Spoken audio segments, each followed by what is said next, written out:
Hey guys, tonight we dive, nose first, into the filth and funk of Queen Elizabeth II's personal hygiene. Imagine this. Your fingers gently push open a heavy oak door, hinges creaking just enough to make you second-guess your life choices. The air hits you first. It's not the lavender or the rosewater people love to romanticise, it's something heavier. Stale, chalky, almost metallic. You step into her private chamber and immediately regret not wearing gloves, a mask, or perhaps a full hazmat suit. So, before you get comfortable, take a moment to like the video and subscribe, but only if you genuinely enjoy what I do here. And drop your location and local time in the comments. I want to know where and when you're suffering through this with me. Now, dim the lights, maybe turn on a fan for that soft background hum, and let's ease into tonight's journey together. You stand there, stunned by the sight in front of you. The Virgin Queen, immortalised in endless portraits as a divine vision in white, sits with a stillness that would make a statue jealous. But now you're up close, and that alabaster glow, it's not a natural radiance. It's layers, yes, layers, of white lead paint thick enough to fill a crack in the palace wall. Her face is a living sculpture, brittle and chalky. You notice how her expression never changes, and for good reason. Smiling too wide could cause the dried paste to flake off in tiny, snow-like chunks. This wasn't just makeup, it was armour, and Elizabeth wore it daily. After suffering from smallpox in 1562, she was left with pitted scars on her face. But rather than hide away, she leaned into the powder, and the powder leaned back with a vengeance. Lead-based cosmetics like ceruse were a deadly blend of vinegar and white lead, applied liberally to give the illusion of purity and perfection. You wonder how no one noticed her skin literally peeling beneath the surface. But hey, it's the 16th century. The bar for glowing skin was pretty low. Her ladies-in-waiting prepare the concoction each morning, grinding and mixing the powder with a precision that makes you wonder if they're chemists or accomplices. You watch one of them dab it gently onto Elizabeth's cheek, then layer on vermilion for a soft blush. The Queen doesn't flinch. She's used to the sting, used to the weight, used to her skin slowly dying underneath. Historians still argue whether Elizabeth actually knew how toxic her beauty routine was. Some believe she was warned but ignored the risk in favour of maintaining an untouchable mystique. Others think the dangers weren't understood until long after her death. Either way, her makeup wasn't just a vanity project, it was political theatre. She couldn't be seen as ageing, vulnerable, or anything less than divine. Her face became a canvas not just for makeup, but for power. And let's not forget the fringe detail that really drives this home. Elizabeth didn't remove her makeup each night. Not completely. At best, it was scraped off gently with a linen cloth, but often she'd simply layer the next day's application over whatever was left behind. You picture it now. The slow accumulation of lead paste, day after day, like a chalky lasagna of facial decay. You inch closer to a gilded mirror propped against the vanity. It's cloudy, tarnished, like it's seen too much. The Queen examines herself there daily, smoothing the surface with rosewater and egg whites, a finishing touch that gives her skin a porcelain sheen. But not even eggs can hide the truth. Tiny cracks snake across her cheeks like dry riverbeds. Her lips, painted blood red with a mercury-based pigment, tremble just slightly as she speaks. You suppress a cough. The smell of metal is unmistakable. Every surface in the room is coated with a fine white dust, on the brushes, the combs, even the hem of her gowns. You resist the urge to sneeze. The ladies are whispering now, gossiping about the time a courtier leaned in too close and left with a white smear on his velvet doublet. They laugh softly. Elizabeth doesn't. What makes this whole scene even more surreal is the contrast. Outside these walls, peasants are lucky to have a bar of soap. Inside, the Queen is essentially mummifying herself in toxic chemicals. One represents squalor, the other, status. But both are filthy in their own right. You wonder what would happen if she ever just washed it all off. What would she look like without the mask? Would the court still bow? Would the portrait still glow? And here's a lighter moment. One of her dogs, probably a spaniel, possibly named Saucy, bounds into the room, skidding slightly on the polished floor. It jumps into Elizabeth's lap, tail wagging, completely oblivious to the avalanche of lead it just disturbed. A flurry of white dust fills the air, and for a split second, you feel like you're inside a snow globe of royal toxins. She doesn't blink. She just pets the dog with gloved fingers, barely moving her painted face. You try to hold in a chuckle, thinking this is the closest thing she's had to exfoliation in months. And here's something else that sticks with you. While she was powdering her face into immortality, her doctors were probably prescribing treacle, clove water, or even powdered unicorn horn for ailments that were, in hindsight, probably caused by all this makeup in the first place. Irony, thy name is Tudor medicine. There's a quiet tension in the room, the kind you only feel when everyone's pretending not to notice what's happening. Like the fact that the Queen's complexion is slowly greying, or that her eyes, though sharp, look tired. Behind the facade, there's a woman trying desperately to hold it all together. But you're not done here yet, because under that heavy foundation, beneath the blush and the painted lips, lies the first crusty clue to a much grimmer truth. Elizabeth may have ruled a kingdom, but her own body? That was a battleground, and her face was just the beginning. You're still standing there, not entirely sure whether your nose has adjusted to the room or just surrendered. But what you do notice is the Queen's head, tilted ever so slightly, cradled beneath a crown of curls that, at first glance, seem regal, until you get a little closer. You lean in, perhaps foolishly, and that's when it hits you. The wig. Not just any wig. A marvel of engineering and deception, perched proudly where Elizabeth's real hair once lived. Only problem. It reeks. Not the kind of smell you'd expect from fine perfumes or rose water, but something far more tragic.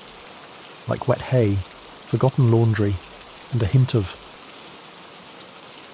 What is that? Mouse. Elizabeth started losing her hair after smallpox. Yes, the same infection that left those facial scars. But hair loss was the lesser evil, and she found a quick fix. Wigs.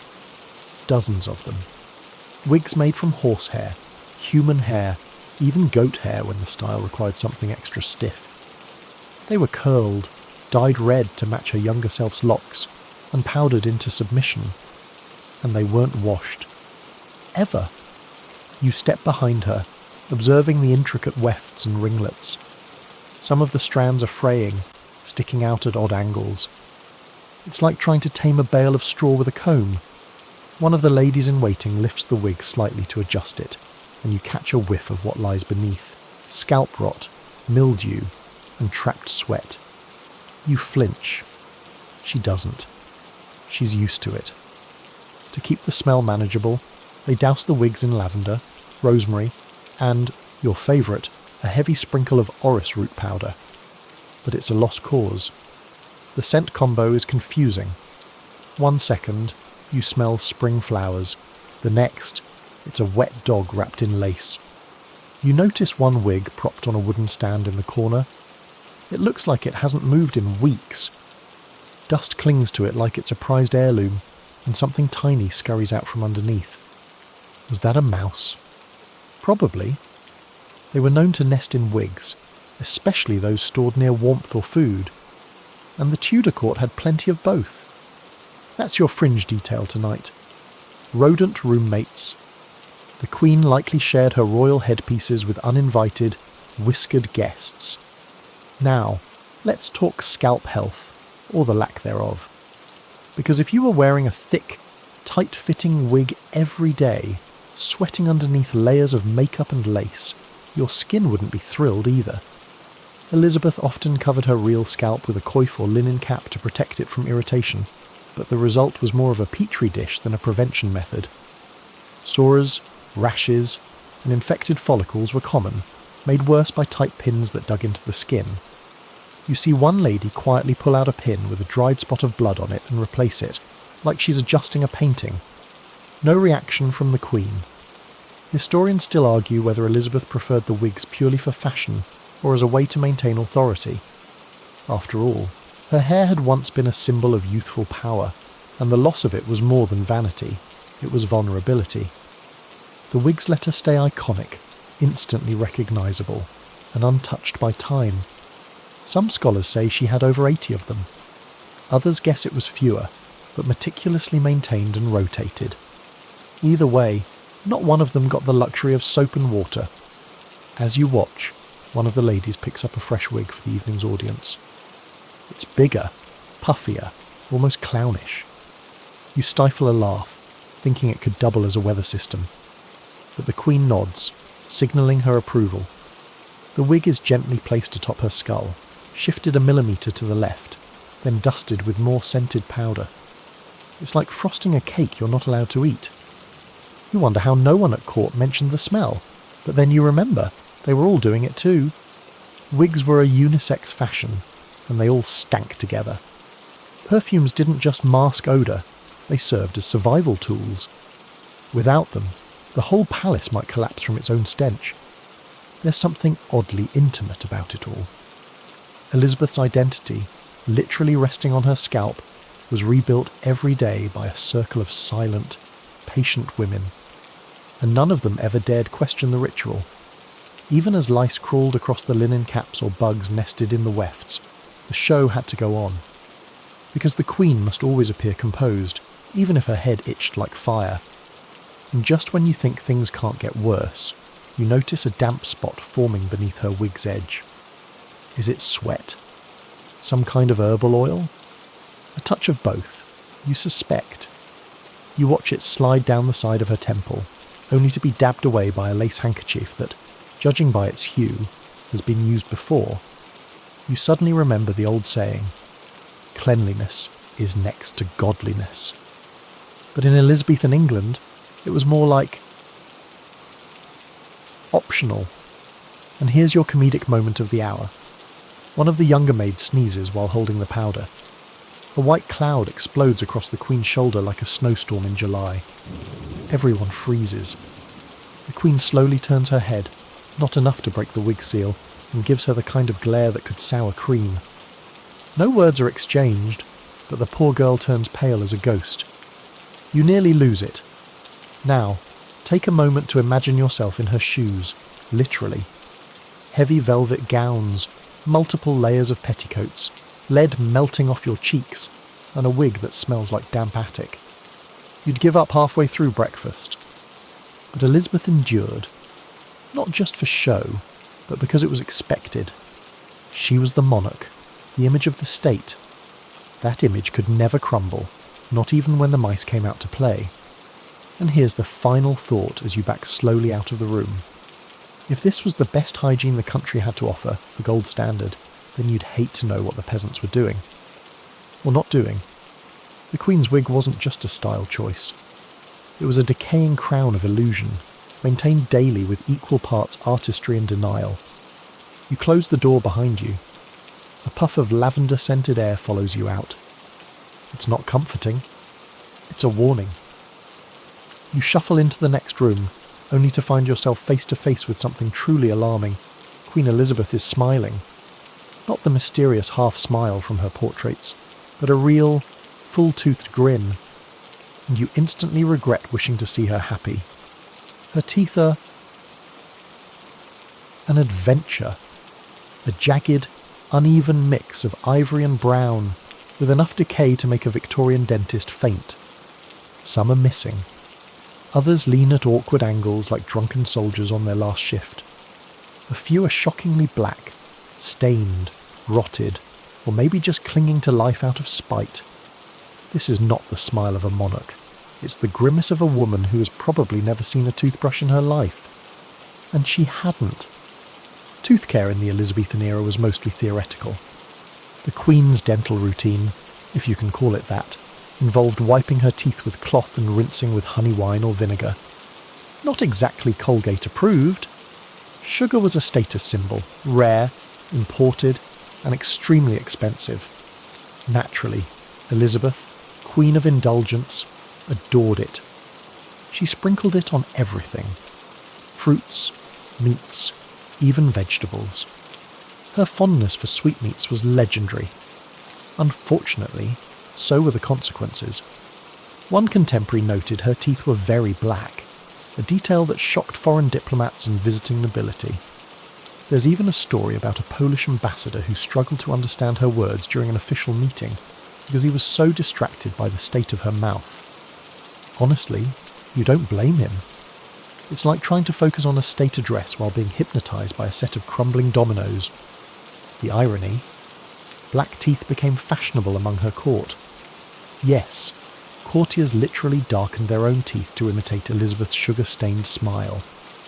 You imagine a young noblewoman smearing soot between her molars and whispering, "Do I look queenly yet?" It's equal parts devotion and dental disaster. And here's your quirky tidbit. When teeth hurt, and they often did, remedies included stuffing the cavity with crushed herbs, wax, or even powdered frogs. That's right, frogs. Someone thought frog powder might numb a toothache. You're not sure if it worked, but it probably tasted like regret. But even with her blackened teeth and frequent mouth pain, Elizabeth rarely let discomfort show. The woman who ruled with an iron will wasn't about to let a molar dethrone her. She occasionally used clove oil to numb her gums, a trick still used today. But instead of neat little droppers, she tied clove buds into threads and chewed them during court meetings, like royal dental floss soaked in spice. You spot a strand of these clove threads on a side table near her writing desk. Each knot is soaked through, dark and sticky. One's been chewed so thoroughly it looks like a bit of twine soaked in tar. You shudder slightly, then catch yourself wondering if they ever change them out. The answer? Probably not.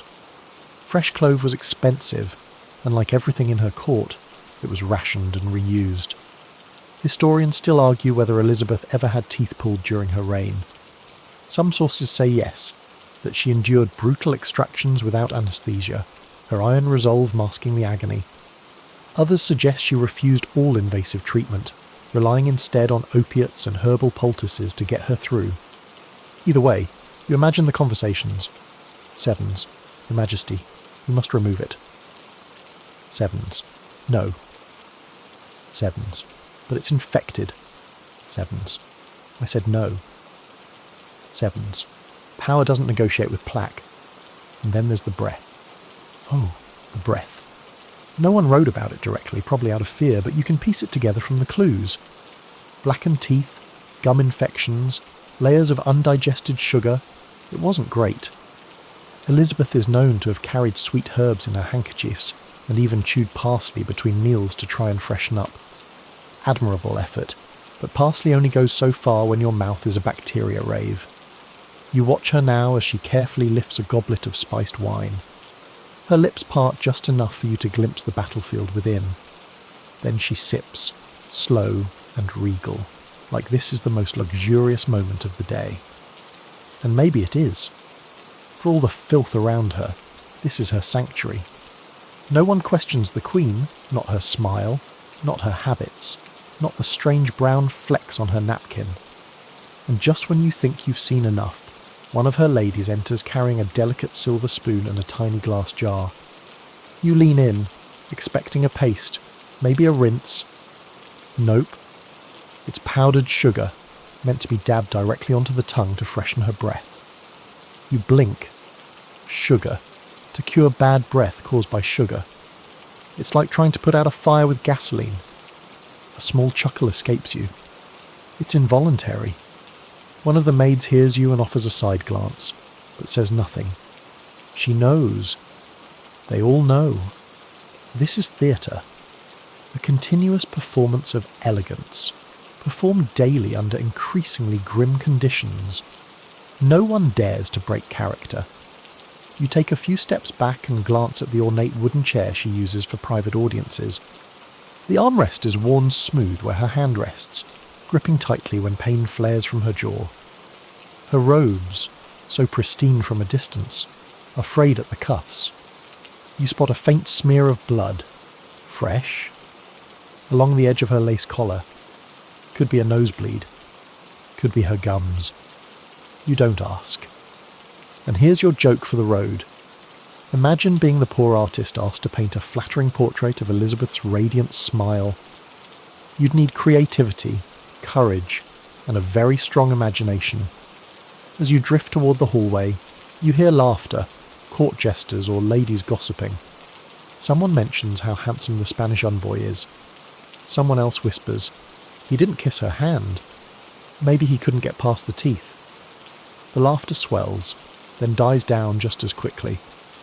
Because at court, you can laugh near the Queen, but never about the Queen. Your last glimpse of her is through a half-open doorway. She's gazing into a polished mirror, adjusting a red-stained ribbon at her neck. Her mouth moves slightly, muttering something to herself. Maybe a prayer, maybe a curse, but there's no hint of shame in her reflection. This is who she is. The Virgin Queen, sugar-toothed and sovereign, smiling through the rot. You move along a narrow passageway, trailing a velvet drape that muffles the air and thickens it. There's a sourness here, less perfume, more meat broth left out too long. You follow your nose through a carved wooden door and enter the royal bathing chamber, though chamber might be generous. It's more like a glorified closet with a basin barely large enough to sit in. And surprise, no one's used it in weeks. You squint at the tub. A shallow copper thing, dulled with age and ringed in a film of dried oils. Dust floats on the surface of the water like breadcrumbs. One of the maidservants sets down a pitcher, shrugs, and walks out. She knows no one's using it. And here's the kicker. Elizabeth II, glorious, untouchable, sovereign of seas and crown, barely bathed. Once a month, if you're being generous. Maybe less. You crouch near the bath and tap the copper. It echoes back at you, hollow and sad. This was considered normal. Bathing, in the Tudor mindset, was dangerous. Warm water opened the pores, they said, and made it easier for illness to sneak in. That belief held strong for centuries. So instead of washing, people just layered. More perfume, more linen, more distractions. Elizabeth, despite her political brilliance, shared this superstition. She reportedly claimed to bathe once a month whether I need it or not. And you get the feeling she meant it. She preferred dry bathing, rubbing her skin with cloth soaked in rosewater or vinegar. It was part ritual, part theatre. No scrubbing, no rinsing, no soap suds. Just delicate dabbing in all the places that needed freshening. Sevens. And here's your fringe fact. She may have used ground eggshells and wine-soaked rags to exfoliate. A kind of medieval spa day, minus the bubbles and soft jazz. You lift one of the cloths lying next to the basin. It's stiff, cracked, smells like old almonds and damp lace. You set it down gently, like it might snap in half. There's a set of metal tongs beside it, maybe for heating the water, but judging by the rust, they haven't been touched in months. Historians still debate how much personal hygiene Elizabeth actually performed herself. Some claim she allowed trusted ladies to clean her, carefully and sparingly. Others argue she insisted on maintaining control, even when it meant skipping entire steps in the bathing process. Either way, it wasn't the relaxing soak you're picturing. The idea of daily showers would have horrified her court. Clean water was scarce, and soap was questionable. Most soaps were made from animal fat and lye, smelling faintly of bacon grease and burning. You sniff a bar left on a shelf and recoil. Definitely not lavender. As you poke around, you notice a stack of undergarments, shifts, linen smocks, folded neatly but clearly reused. In fact, many upper-class Tudors changed their underlayers instead of washing their bodies. Clean linen, they believed, pulled dirt and disease away from the skin. The more shifts you owned, the cleaner you were, or at least, the cleaner you seemed. Elizabeth's wardrobe was legendary. She owned over 1,000 gowns, many of them made from brocade, velvet, and silk. Beautiful, heavy, hot, and utterly unwashable. You begin to understand why bathing was off the table. By the time you removed all those layers, the idea of stepping into cold water seemed, well, rude. One of the maidservants walks by carrying a tray of orange peels and herbs. You watch her scatter the ingredients into a pan of steaming water, then wave the vapour toward a nearby screen. Steam bathing, sort of.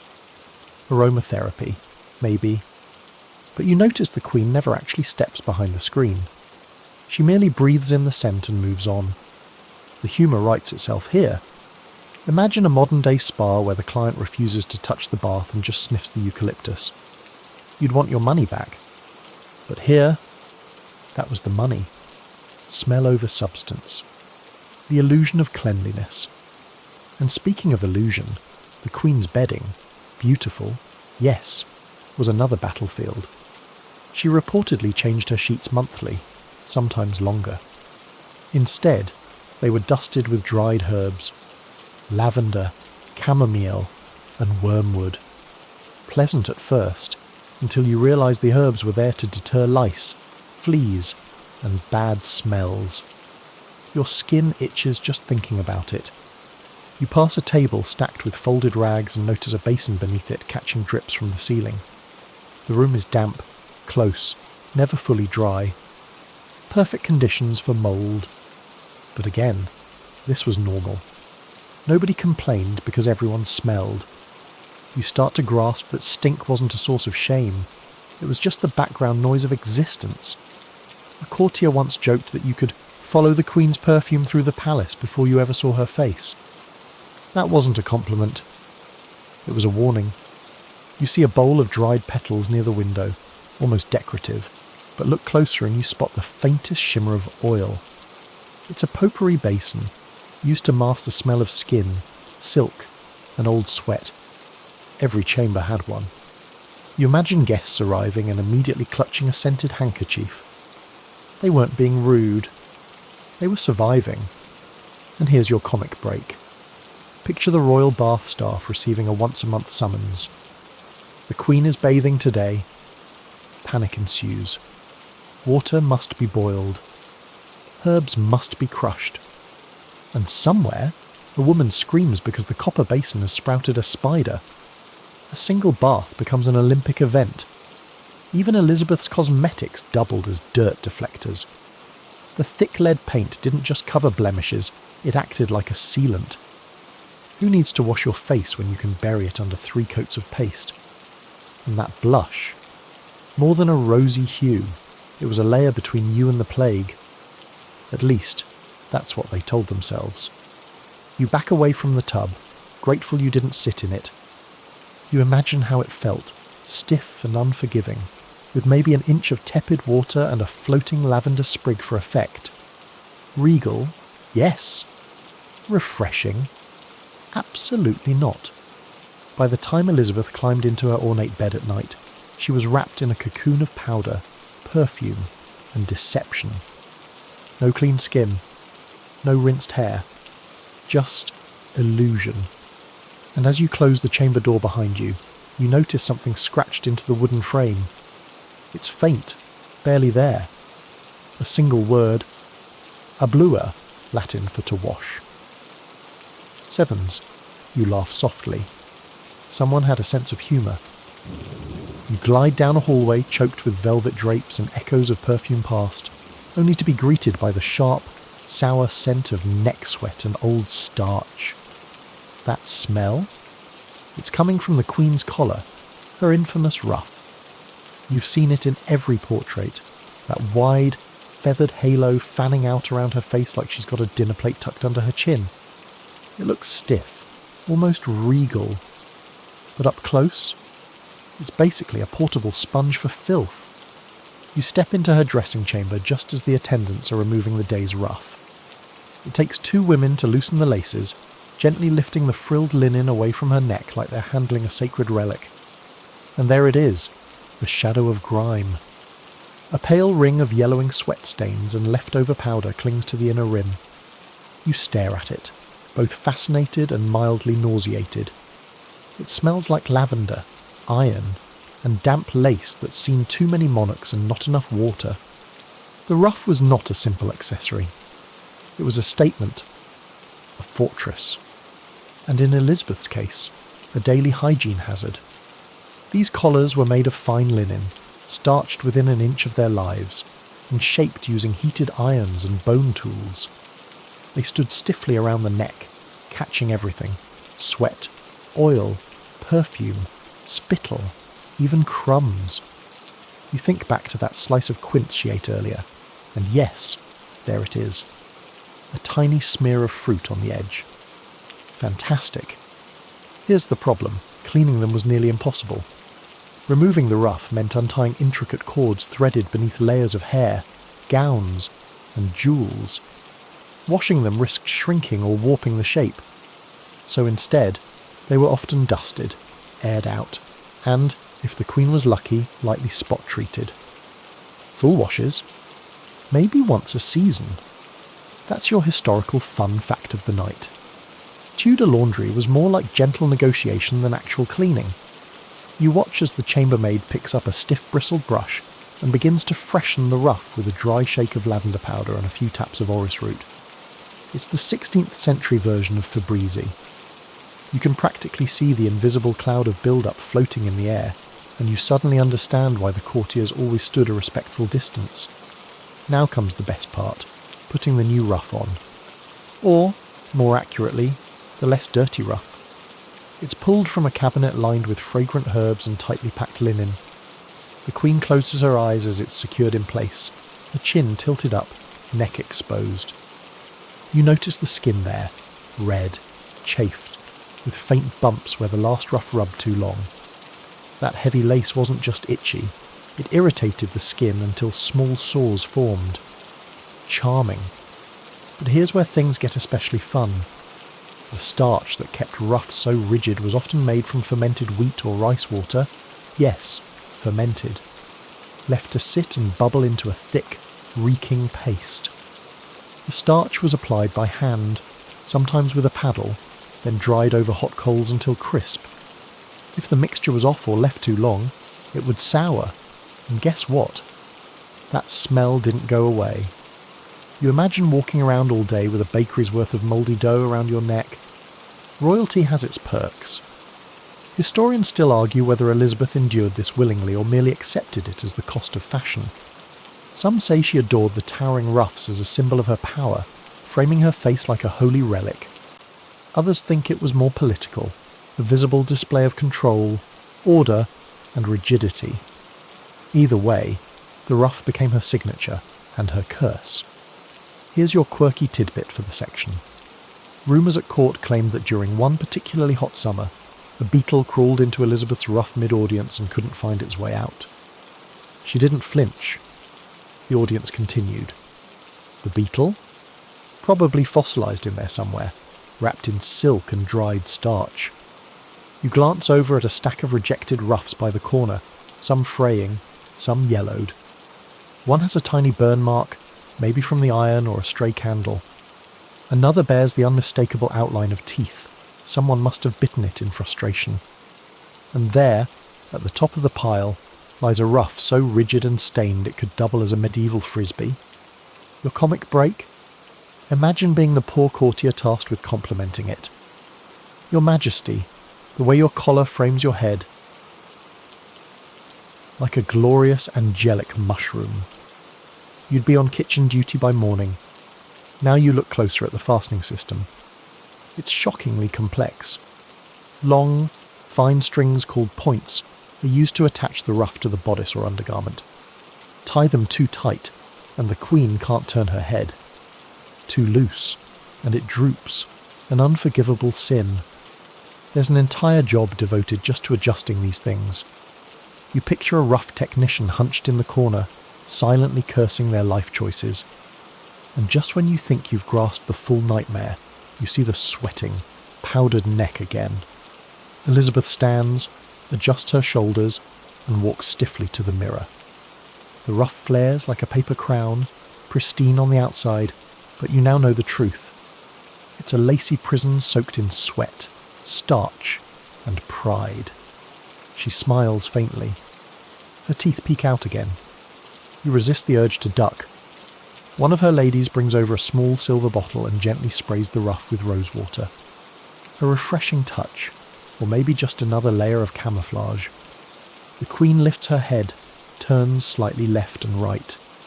She looks powerful, imposing, elegant, and also like she hasn't been able to scratch her neck since last Tuesday. You quietly exit the chamber, ducking beneath a tapestry stitched with the Tudor rose.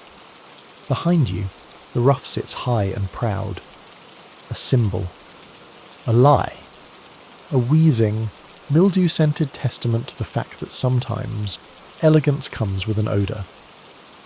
The next room is hushed, warm, and overwhelmingly heavy with the scent of silk, sweat, and... onions? No, worse. Onions and perfume. You pause at the threshold of Elizabeth's wardrobe chamber, only to be nudged aside by two maids hauling in a gown so wide it nearly sweeps an entire candle off its sconce. And that gown? It's standing upright on its own. Not because of structure, because of stiffness. This dress has absorbed things. You edge closer and immediately feel the heat trapped inside the room. There's no breeze, no open windows, just layers upon layers of fabric. Silks, brocades, velvets, all hanging like decadent ghosts. They sway slightly as you walk past, and you can smell the years. Not centuries-old preservation, but last week's dinner, last month's sweat, and yesterday's attempt at masking it with rose oil and clove water. Elizabeth's gowns weren't just extravagant, they were battleships.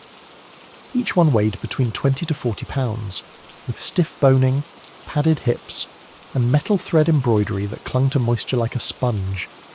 Imagine layering that on top of thick wool undergarments, a corset, petticoats, and shift after shift, all of it unwashed for weeks. You feel claustrophobic just thinking about it.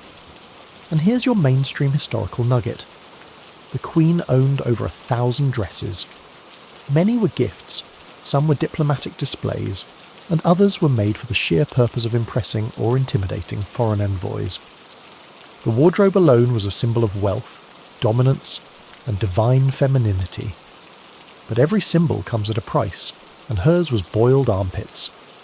You see one of her ladies now, struggling to lace up the back of a gown. Elizabeth stands arms out, posture rigid, as the stays are pulled tighter and tighter. With each tug, you watch her chest rise, fall, then rise again. Breathing becomes a conscious act. Underneath the corset lies a chemise, probably damp from yesterday, and beneath that, nothing freshly laundered. The underlayers were rarely washed. They were aired out, flapped in the breeze, and, if you were lucky, dusted with dried herbs to keep the worst of it at bay. Here's your fringe detail.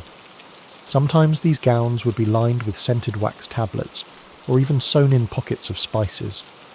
Clove, cinnamon, lavender, your royal bee. Oh, repellents. But under all that finery, the sweat just soaked in. You spot a corner of fabric near her underarm that's permanently stained darker than the rest. It shines slightly in the candlelight. Yeah, that's not embroidery. Now consider this. Elizabeth could change outfits several times a day. Morning gown, midday audience gown, hunting gown, dinner dress. All of them layered, all of them sweaty, all of them trapping body heat like a well-seasoned Dutch oven. And yet, none of these outfits were ever truly washed. Washing fine silks and brocades risked destroying the fabric. Instead, the outer garments were brushed, perfumed, or simply rotated out of sight. Filth became performance art.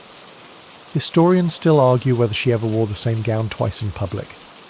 Some believe she reused pieces discreetly, especially during the early years of her reign. Others think she had enough variety to avoid repeats altogether. Either way, re-wearing didn't mean re-washing. That was too risky, too laborious, and way too low on the Tudor priority list. As you move deeper into the room, you pass a mannequin dressed in one of her iconic gowns. Crimson velvet, lined with pearls, stiffened with whale baleen. You give it a gentle nudge. It doesn't move. The thing could survive a blizzard, but inside, you imagine it radiating the heat and musk of 4 trapped summers. One of the ladies glides by, dragging a long plume of fabric behind her. You hear her murmur about the Queen's swamp back, and you can't help but smirk. Even royalty suffers the indignities of sweat trickling down the spine beneath 6 layers of brocade. For comic relief, imagine one of those royal processions, slow and grand, the Queen flanked by noblemen holding up her train. They're all gasping quietly for air, one of them pale from standing downwind, and another subtly trying to dab his nose with a gloved hand. But they carry on, faces noble, as if hauling a cloud of fleur de filth is a sacred duty. And then there's the foot sweat. You glance downward at her pointed shoes, delicate, gold-threaded, and completely sealed. No breathability, no ventilation. You imagine what it's like after a full day's wear. Feet marinating in damp silk stockings, sliding slightly with each step. The shoes are never aired out, just wiped clean and stored, trapping the moist little secrets of monarch life inside. You step toward a nearby cabinet where maids keep sachets, tiny cloth bundles filled with powdered herbs. These are tucked between garments to absorb moisture and smells. You peek inside one. It's nearly blackened with use. So much for freshness. The Queen finishes changing. Her new gown crackles as she walks, the layers rubbing together like parchment. You trail her to a mirror, watching as she adjusts her bodice, pats her sleeves, and turns slowly to inspect the fit. She looks magnificent. A walking tapestry. A human cathedral. And yet, beneath it all, she's stewing. You think of all the portraits that immortalise her elegance, clean, glowing, untouchable. But behind every brushstroke, you now see a sheen of perspiration, the crust of last week's rosewater, and a dash of panic from the poor soul who forgot to stuff the gown with sage leaves that morning. And finally, your scholarly debate for this section. Some historians suggest Elizabeth's fashion served as a deliberate distancing tactic. If people focused on her grandeur, they wouldn't question her body. Others argue she simply followed courtly expectations. Either way, her dresses weren't just attire. They were armour. Gilded, glamorous, and absolutely swampy. You step out of the wardrobe room, skin prickling with the ghost of all that heat. Behind you, the Queen stands tall, poised, the very image of majesty. And under it all, she's slowly melting. You make your way down a spiralling stone stairwell, stepping gingerly over what you hope is just dried mud. The air grows cooler, damper, and unmistakably fouler. You're descending into the part of the palace where elegance stops pretending. The part where Elizabeth's court quite literally dumps its problems. You arrive at the royal garderobe. No, not a closet full of ruffs and corsets. This is the Tudor toilet system. Primitive, pungent, and far more public than you'd expect. And for a queen who lived in constant pursuit of control and image, this setup is jarringly crude.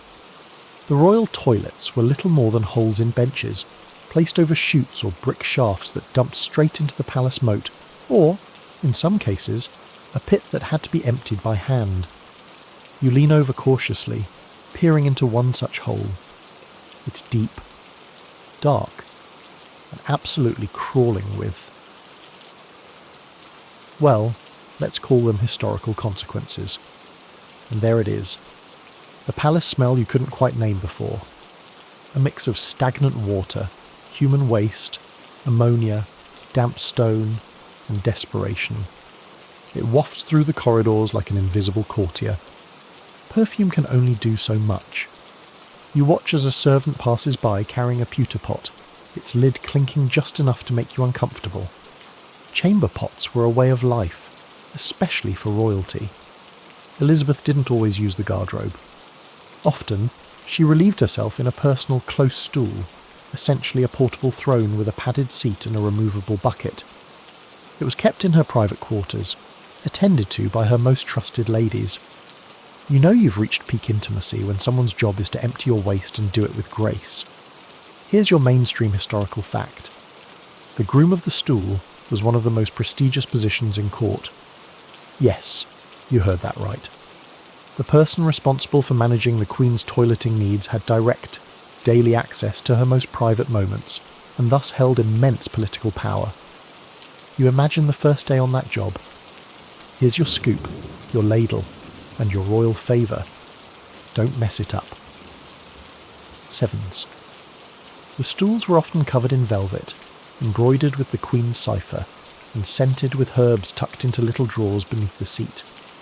Yet no matter how much you dress it up, it's still a poop chair.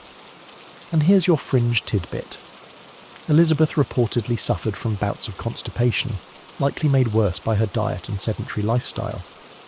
When things got backed up, they turned to remedies like boiled prunes, ale-soaked oats, or even, brace yourself, syringes of warm oil applied with a leather-bladdered enema. You're not sure what's worse, the tool or the poor soul operating it. You step into a narrow alcove and immediately gag. This chute connects to one of the old guardrobes, still in use, judging by the unfortunate puddle on the floor. You try not to breathe too deeply. Instead, you study the wall. A faint script is carved into the stone, possibly by a bored servant. It reads, "The Queen's silence is thine honour." You assume that's about discretion, or maybe a passive-aggressive reminder not to gossip while she's in the stall. Historians still argue whether Elizabeth used the public guardrobes in emergencies or avoided them entirely. Some believe she refused to descend into these foul-smelling chambers unless absolutely necessary. Others argue that during long palace stays, especially in old castles with less than ideal plumbing, she had no choice. Either way, she wouldn't have gone alone. Privacy was impossible. At least one attendant was always near, ready to hand over a cloth, a scented pouch, or simply turn her head and pretend this wasn't happening. And here's your joke for the section. Imagine being a visiting noble from Spain, shown around the palace and proudly presented with the Queen's toilet stool.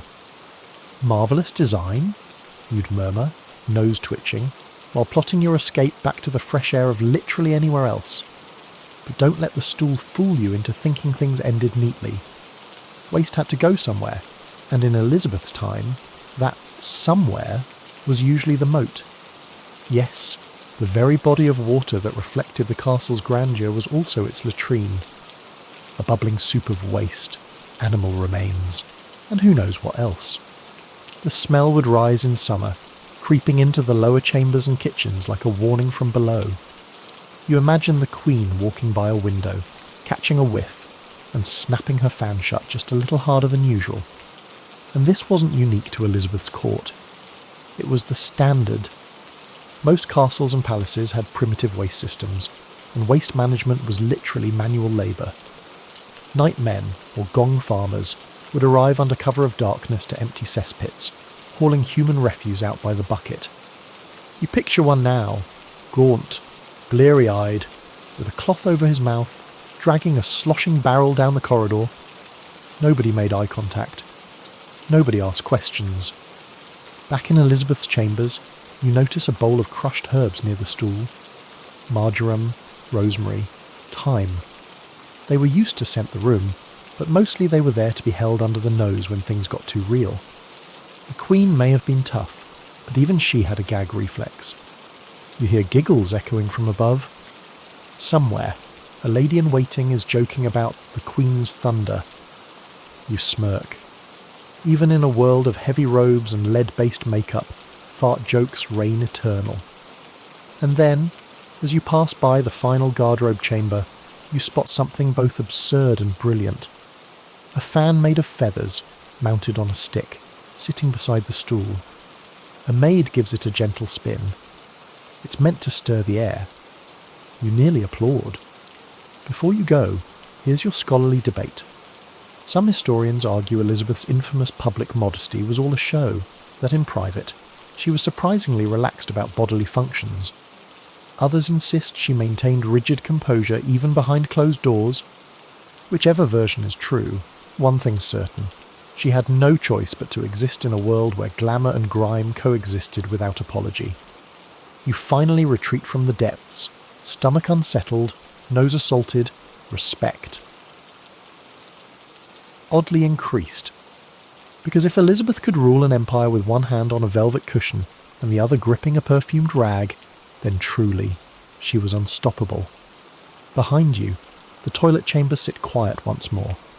Still. Stewing. Regal in their own horrifying way. You're barely out of the guardrobe before your scalp begins to itch. Not metaphorically. Not from nerves. It physically itches. And as you climb the stone steps back into the Queen's privy chamber, you realise why. This isn't just the scent of dust, silk, or perfume clinging to the tapestries. This is something smaller, more alive, and probably hiding in the hairline of everyone in the room.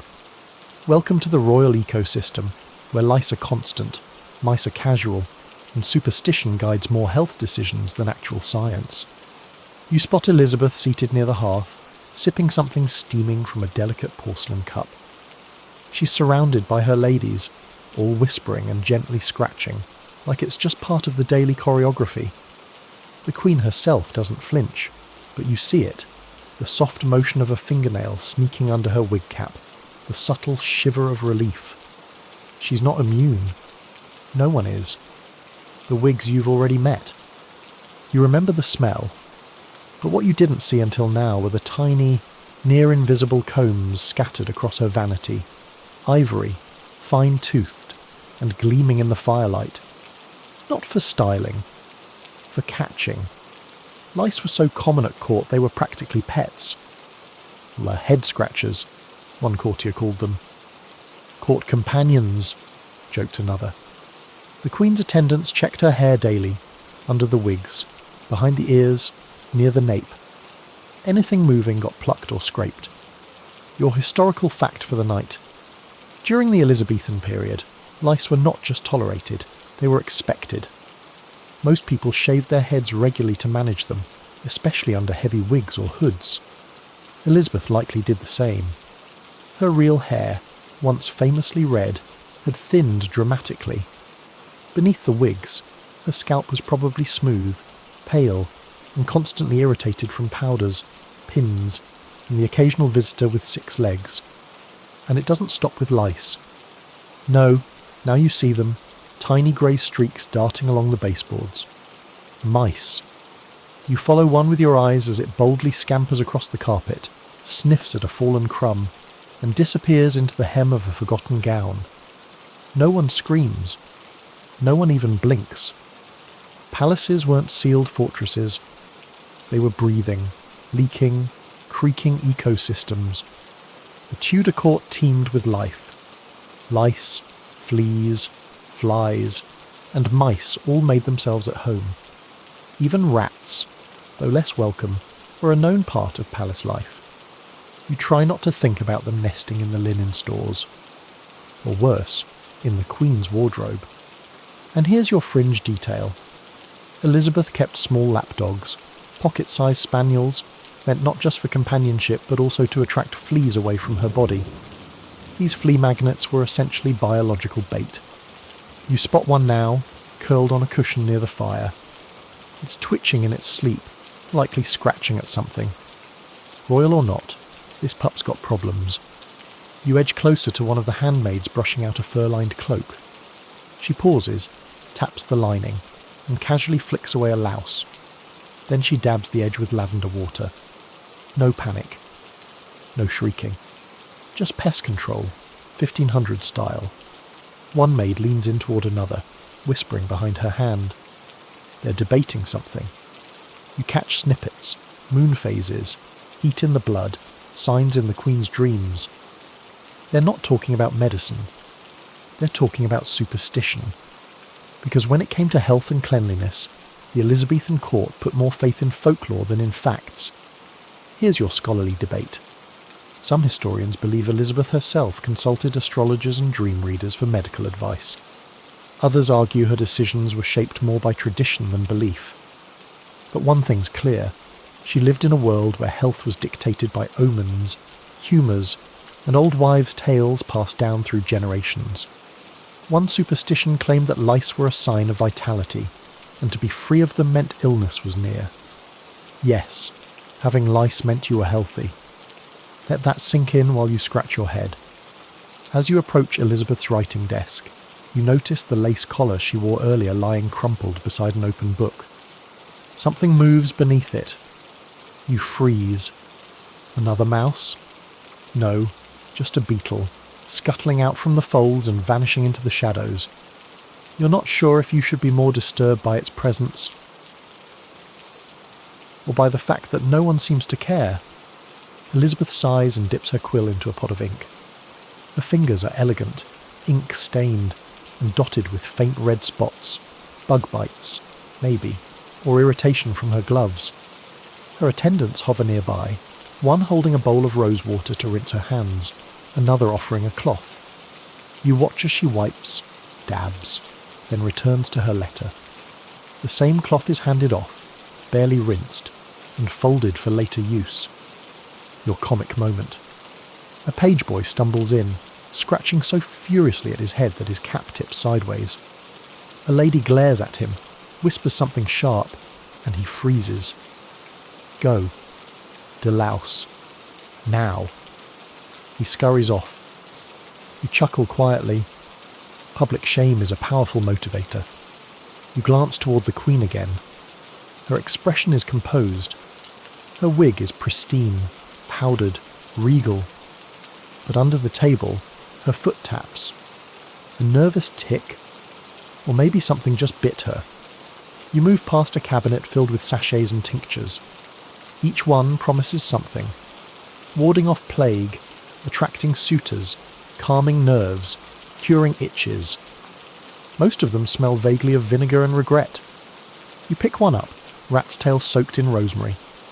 You set it down. Immediately, in the far corner, a window stands ajar to air out the chamber. You peer outside and see what looks like another servant tossing what might be old linens, possibly crawling, into a pit to be burned. You wonder if any of those belong to Elizabeth. Then again, you kind of hope they did. You finally understand something crucial. In a palace this ornate, the filth didn't just hide in the shadows. It thrived in plain sight. The Queen didn't live despite the grime. She reigned within it. She and her ladies learned to manage the itch, the scratch, the rustle underfoot.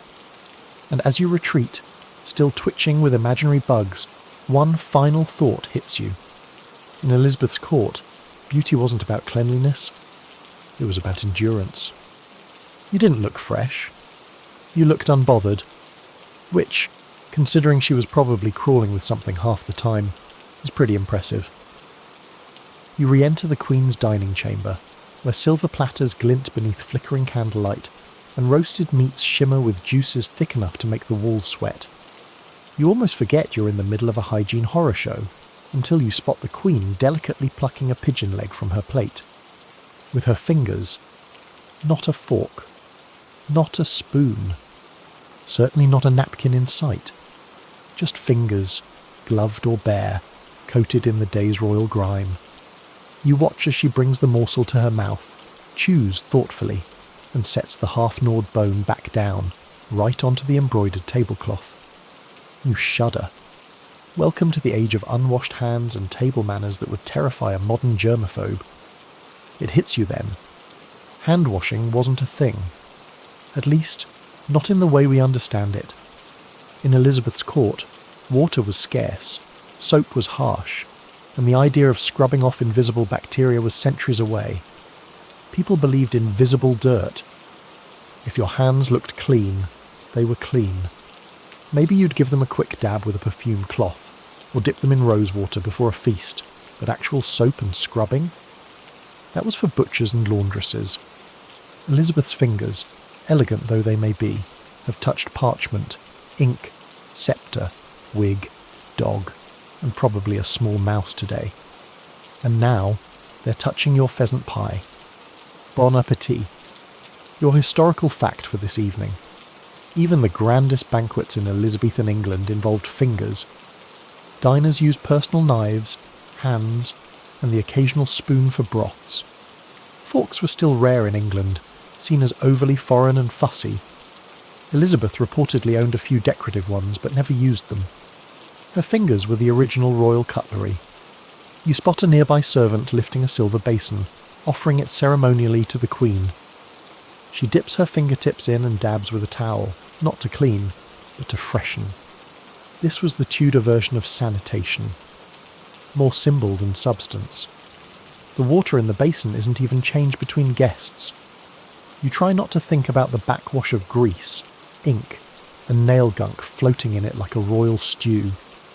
Here's your fringe tidbit.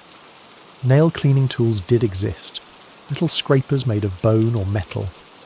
Elizabeth may have used one, though probably not daily. After all, long nails were a sign of nobility.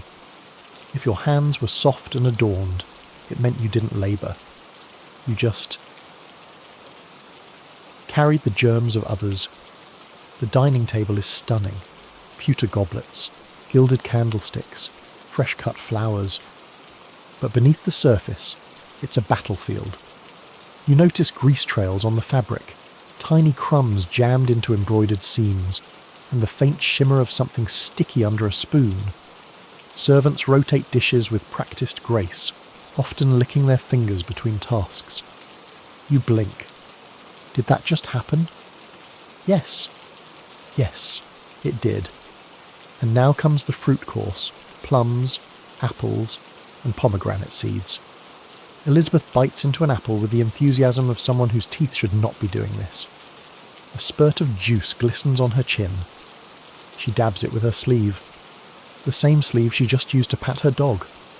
The same dog that scratched itself raw moments ago. You chuckle. There's a joke in here somewhere. Maybe something like, "She conquered the Spanish Armada but couldn't conquer a napkin." Sevens. One of the court physicians enters briefly to observe the Queen's appetite. He nods approvingly. Eating heartily meant good health. Hygiene, not part of the checklist. If anything, concern about sanitation was seen as the weakness, a sign that your humours were imbalanced or your spirit too delicate. Historians still argue whether Elizabeth had any awareness of germ theory-style hygiene. Most say no. Bacteria wouldn't be discovered until long after her reign. But some suggest she intuited that cleanliness mattered, at least socially. She demanded order, cleanliness of dress, and perfumed surroundings, even if actual cleanliness didn't make the cut. You sidle past the musicians in the corner, trying not to step on a dropped chicken bone. One lute player absently scratches his nose with a grease-slicked finger. You turn away. Here's your comic beat. A young page drops a platter. A roast swan skids across the floor, its golden-brown skin gleaming as it collects floor dust and dog hair. The page freezes. Everyone watches.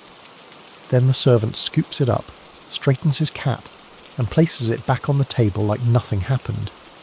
You nearly applaud. Then there's the question of food storage. You peek toward the open door leading into the pantry and smell. Trouble. The palace kitchen tried its best, but refrigeration didn't exist. Meats were salted, smoked, or buried in spices. Sometimes it worked. Sometimes it fermented. The Queen, lucky as always, got the best cuts. But even those could be dicey. Food poisoning happened. People just called it bad humours, or the flux. Sevens. And yet, no one stops eating. The court thrives on spectacle.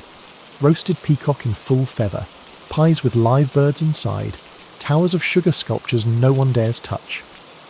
It's a parade of opulence built on questionable sanitation. Elizabeth loved it. Every extravagant meal reinforced her dominance. No one questioned her fingers, her breath, her plate. She was above bacteria. Still, You can't help but stare as she reaches for a final morsel, some glazed fig or nut-stuffed date, before licking the syrup from her thumb. The royal thumb, drenched in the day's sweat, dust, and ceremonial ink. You look around. No one even blinks. The table clears. Cloths are pulled. The same cloth, it seems, used again and again.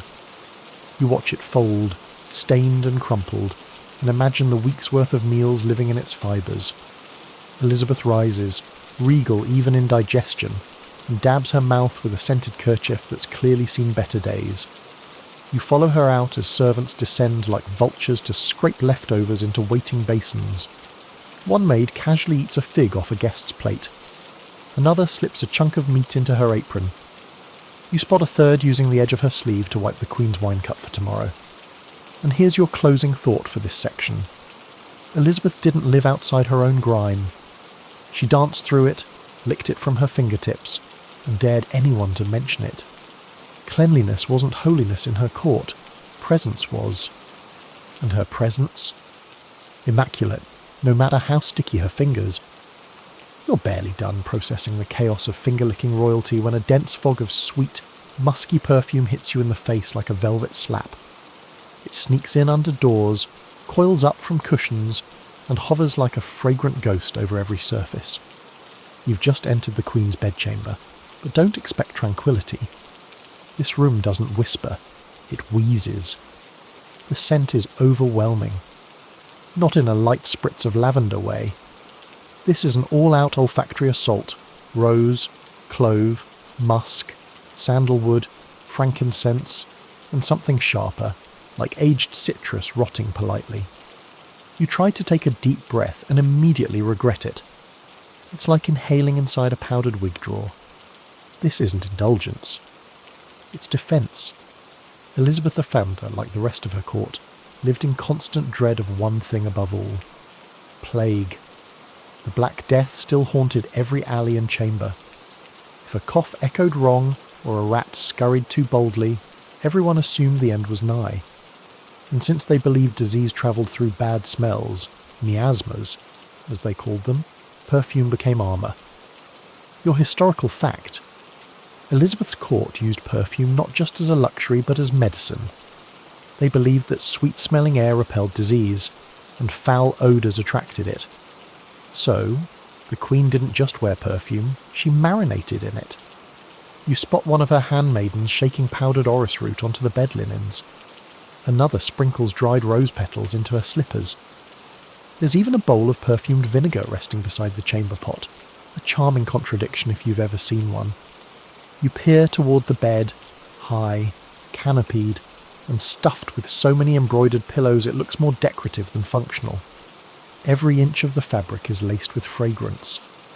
And beneath the glamour, the mattress is probably hiding months of accumulated sweat, oils, and the odd flea. But hey, it smells like roses. So it's fine, right? Your fringe tidbit for this section. Some of Elizabeth's handkerchiefs were infused with ambergris, a waxy substance from a sperm whale's intestines that was so prized it cost more than gold. It smelled musky, sweet, and bizarrely attractive.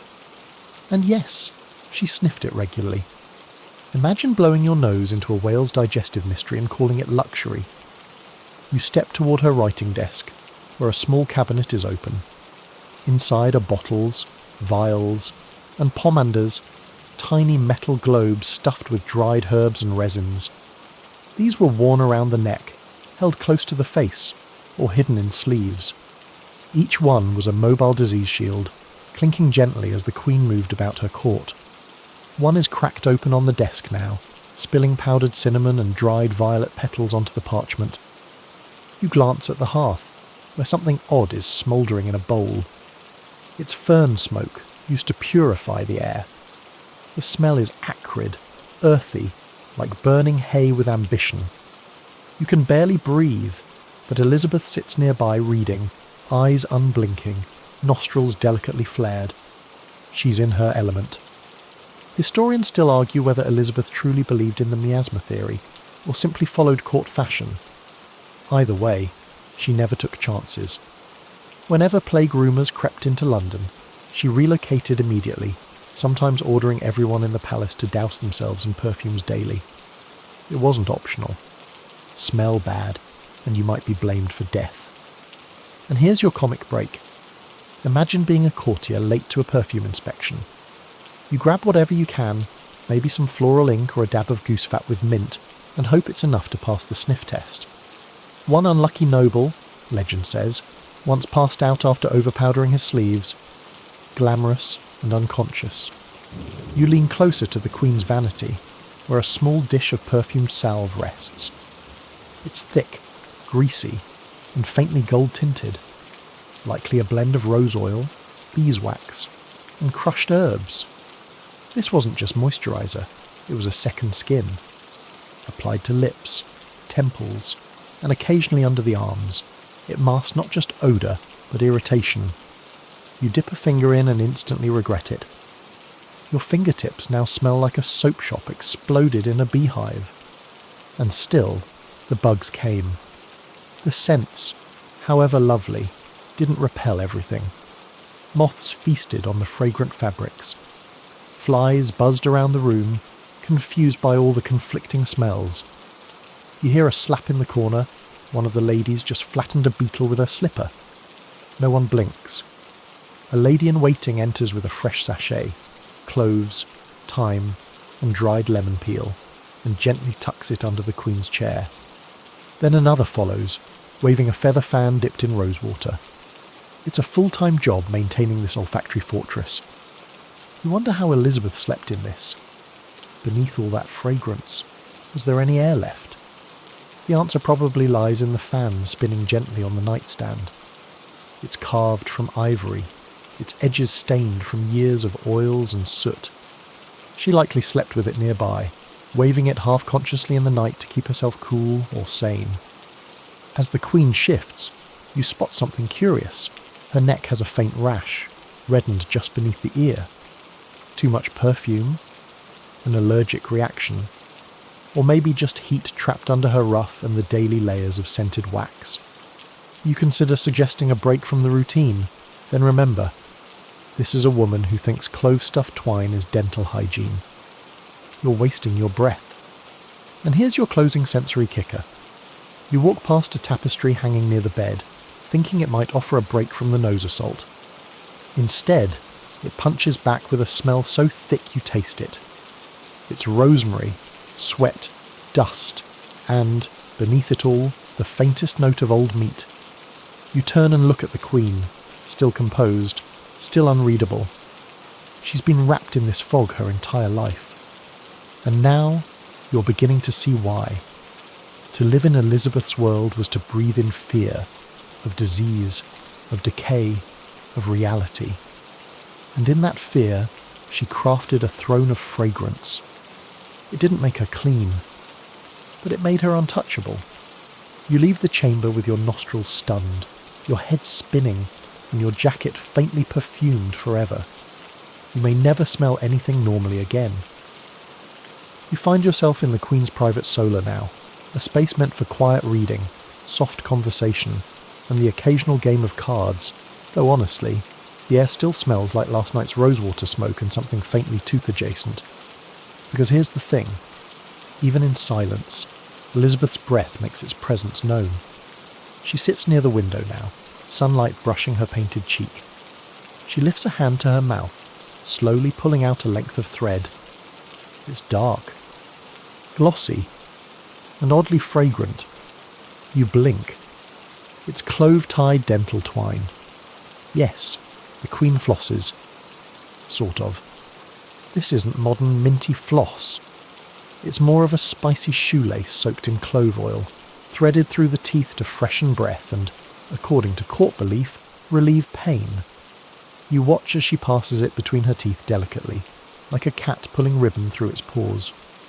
Her eyes close slightly. Not from pain, but from the relief of masking whatever's happening inside her mouth.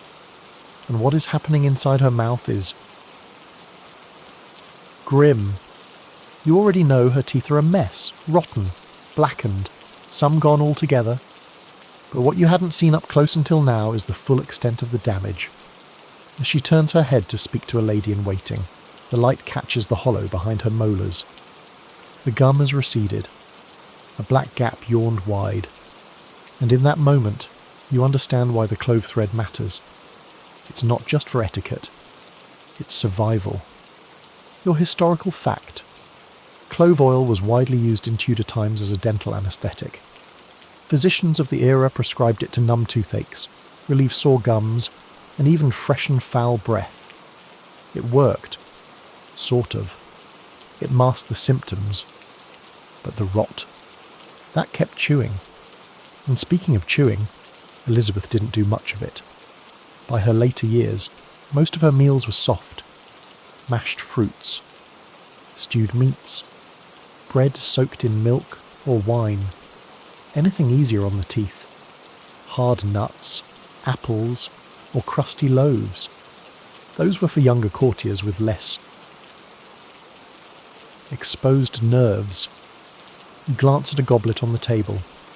It holds what looks like wine, but the colour's off. You lean closer and catch a noseful of vinegar, herbs, and maybe a hint of ginger. It's a rinse. One of her many custom mouthwashes, likely containing red wine, myrrh, and crushed mint. It won't cure anything, but it dulls the pain and coats the tongue enough to allow for diplomacy. And here's your fringe tidbit. Elizabeth's apothecaries sometimes included powdered coral and burnt rosemary in her dental powders. Mixed with vinegar or honey, it formed a gritty paste meant to polish the teeth. Imagine scrubbing your sensitive gums with seashell sand. Now try smiling through it. Her attendants, ever vigilant, bring over a tiny box. You peer inside. It's filled with dried herbs and wax pellets shaped like chickpeas. They're clove-chewing beads, meant to sit between the cheek and gum to release oils slowly over time. You watch her press one gently into her mouth, her face composed, though her fingers twitch slightly. Historians still argue whether Elizabeth's oral hygiene was unusually diligent for her time, or simply desperate. Some say she was obsessive, spending hours tending to her breath and smile. Others believe she gave up in later years, relying entirely on clove and ceremony. But everyone agrees. Her mouth was a battlefield. You observe now as she opens a leather pouch at her side and pulls out a second cloth. She presses it to her lips discreetly. When she lowers it, there's a faint red smear. Blood? Maybe. You spot a fleck of tooth embedded in the corner. Yep, that's blood. You glance away. And here's your comic break. The new courtier enters and, eager to impress, kneels to kiss the Queen's hand. As he leans in, the clove scent punches him in the face. His eyes widen. He stammers something about spicy charm. The Queen smiles slightly, exposing just enough enamel to make his confidence crumble. He doesn't try again. The Queen gestures for her mirror, examining her face from all angles. Her lips are painted in a deep crimson, cochineal and mercury again. But now you understand what it's hiding. Behind that careful layer lies a mouth in rebellion, held together by threads, herbs, and royal defiance. You look at the handkerchief again. Another spot of red has bloomed. Her physician stands nearby, pretending to study a ledger, though he's clearly keeping count. There's a small bottle at his side labelled elixir of elm bark and clove, probably her emergency pain relief. You wonder how often she reaches for it. Hourly? Daily? And how much pain she hides behind her diplomatic smile. You approach the Queen's desk where a letter sits half-finished. It's a reply to a nobleman's request, written in her elegant, sharp script. But smudges mark the lower edge. Fingerprints? Grease? No. Saliva? She's dabbed her lips between sentences. You look around and realise no one in this room, not one lady, not one page, is reacting to any of this. The smell. The blood. The twine. It's part of the tapestry. Routine. A monarch's mouth in decay isn't a crisis. It's part of the job. You admire that, in a way. And here's something most people forget. Elizabeth didn't have to show her teeth. She chose to... Portraits, speeches, banquets. She smiled anyway. Not because she wanted to, but because she refused to appear diminished. Her body could crumble, her teeth could rot, but her image, that stayed sharp. You back away slowly, leaving her to her thread, her rinse, and her ever-bleeding gums. She continues writing, unbothered. The clove lingers in the air, spicy, sweet, slightly medicinal. You're not sure you'll ever smell it again without seeing her face, or her jawline, or that small, dark hole where a molar used to live. It's summer now. The palace is still, the air thick, and everything that can melt has... You step into the Queen's audience chamber and instantly regret it. The heat hits you like a wall, dense, sour, and sweet all at once. The tapestries sag on the walls like tired lungs. The candles look faintly embarrassed to still be burning.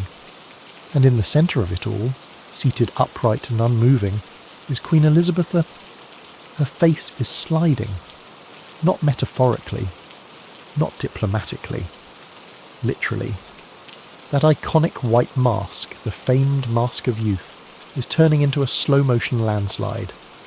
The white lead paste that covers her skin has softened in the heat. It pools ever so slightly at the corners of her jaw, gathers beneath her earlobes, and threatens, if the temperature climbs any higher, to take flight entirely. You watch a bead of sweat carve a clean trail down her temple, leaving behind a pale streak like a comet tail in reverse. And here comes your mainstream historical fact. Elizabeth's signature look was created with a mixture called ceruse, a compound of white lead and vinegar. It gave her that ghostly, flawless pallor seen in every painting. But lead is heavy, thick, and not remotely designed for summer afternoons in full regalia. You stand quietly, as do her ladies in waiting, all of whom have learned not to comment on the melting. They simply adjust her fan, open a small window, and go about their business. No one dares blot her face. It might peel. And no one dares suggest a break. Elizabeth rules through presence. And today, presence requires pretending your jawline isn't literally evaporating. The Queen shifts, slightly. A flake of paint detaches from her cheek and lands, unnoticed, on her bodice. One maid sees it. She glances around, then delicately flicks it away with a feather. Mission complete. Here's your fringe tidbit. Ceruse wasn't just applied to the face, it was layered onto the neck, chest, and even the hands. Any visible skin was powdered into porcelain submission. And when the body warmed up, the paste cracked like an old fresco. Add mercury-based rouge and lip tint into the mix, and you've got a walking chemistry experiment held together by sweat, pride, and delusion. You move closer to her dressing table and spot the tools of maintenance. Cracked porcelain jars, a tray of rabbit hair brushes, a tin of crushed vermilion, a sliver of a mirror so tarnished it reflects more anxiety than accuracy. There's even a small spoon with dried residue clinging to its edge. She stirs the paste herself sometimes, they say. Likes to get the consistency just right. A maid kneels at her side now, gently waving a fan made of peacock feathers. The Queen does not blink. Her gaze remains fixed on the visiting ambassador droning about trade routes and tariffs. But you can see her clenching one gloved hand under the armrest. It's not the speech. It's the drip. Somewhere, beneath her collarbone, a warm trickle is making its way south. You wonder what it must feel like, wearing death on your skin. Lead poisoning builds slowly. It dulls the senses, weakens the muscles, makes you irritable, fatigued. Elizabeth likely didn't know the full extent of what ceruse was doing to her, but she felt it. The headaches, the fatigue, the raw skin under the mask. Historians still argue whether she noticed the symptoms or blamed them on age, stress, or even sorcery. Some say she doubled down in her later years, layering the paste thicker to hide the damage it caused. Others argue she cut back quietly, relying more on dim lighting and distance. Either way, the damage was done. You peer over her shoulder at a discarded cloth stained with pink and white streaks. She blotted earlier. You can see the makeup's full spectrum, the ghostly white, the blood-bright rouge, and a hint of something beige beneath it all. A glimpse of skin, human, fragile, and possibly screaming. Here's your comic break. Imagine being a court painter tasked with capturing her summer glow. The queen arrives, makeup already melting, and you have to immortalise her as a goddess. Do you paint what you see, or what she wants you to see? You'd probably opt for divine radiance and pray she never looks too closely. Now back to the face. A breeze finally enters the chamber, rustling the tapestry and offering one singular second of relief. The queen's shoulders drop a fraction. The fan speeds up. Her lips, painted in mercury red, have begun to bleed at the corners. Nothing dramatic, just a hint of rawness where the pigment cracked. She doesn't flinch, but you notice her licking the corner subtly. You move toward a nearby sideboard. There, another tin of ceruse sits half open. The surface is hardening. It's got a crust. You touch it and immediately recoil. It's the texture of dried glue, and it smells like vinegar and something metallic, almost bloody. This was applied to her face, every day, and it didn't stop at makeup. The summer heat also played havoc with her clothing. Beneath the gown, linen soaked through, the corset, tightening as her body swells, stockings, stuck, lace, heavy with perspiration. You'd pity her if she weren't so perfectly poised in her discomfort. A maid whispers something and slips behind a screen. She returns moments later with a second handkerchief, this one sprinkled with orris root. She offers it discreetly. Elizabeth takes it, dabs once. Not her face, her chest, the spot that itches just under the ruff. Her expression never changes. You watch her rise now, preparing to exit the chamber. As she does, a faint shimmer trails along her neck, tiny flecks of lead, glittering like snow. They fall with each step, a quiet cascade of false youth disintegrating onto the floorboards. The illusion peels, but the queen remains. Here's your closing image. Elizabeth, radiant and regal, striding down the corridor in full paint and plume. Behind her, tiny specks of ceruse mark her path like breadcrumbs, evidence of the cost she pays each day just to be seen. She is glowing. She is crumbling. She is legend. The smell hits you even before you enter. It's sharp, metallic, and tinged with something earthy, like damp iron mixed with crushed herbs. You're in one of the smaller chambers now, quiet, curtained off, lit by candles that flicker more from the weight of the room than any real draught. This isn't a dressing room or a reception space. It's where Elizabeth goes when something's wrong. When the balance of her body tips just enough to make the old ritual seem too gentle. This is where the queen comes to bleed. No, not from injury, not from accident. On purpose. You step cautiously around a table laid with linen cloths, folded carefully beside curved blades, glass cups, and thick goose feathers. This is a bloodletting chamber. Or, more generously, the Tudor version of preventative medicine. You look at the array of tools, one rusted lancet catches the candlelight, and you're hit with the realization that this was what medicine looked like at the highest level of power. Your mainstream historical fact. Bloodletting was a cornerstone of Elizabethan medicine. Physicians believed that illness came from an imbalance of the four bodily humours: blood, phlegm, black bile, and yellow bile. Too much of one? You needed to purge, and the most popular humour to remove was blood. Elizabeth's physicians weren't shy about it.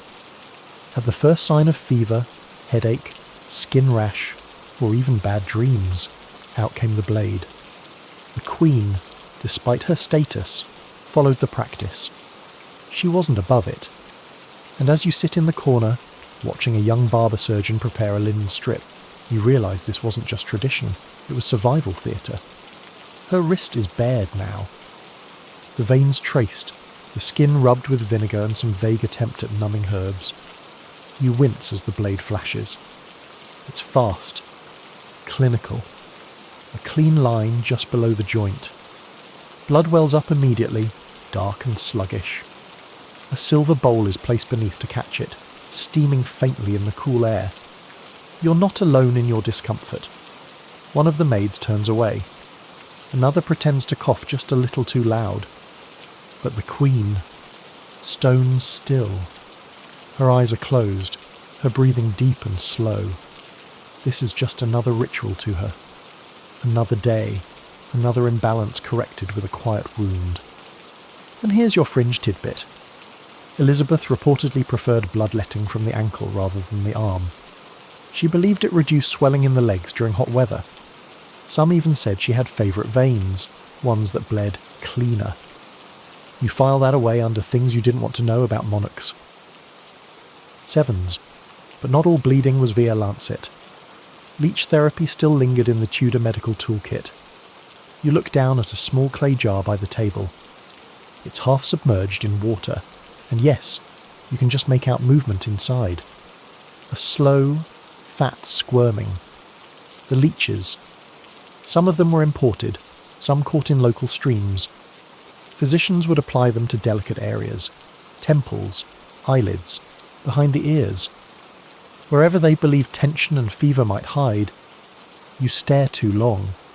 One leech finds the edge of the jar and slithers up. You take a step back. The Queen's bleeding is over now.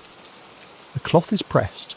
Another solution, maybe myrrh or wine, is applied to clean the area.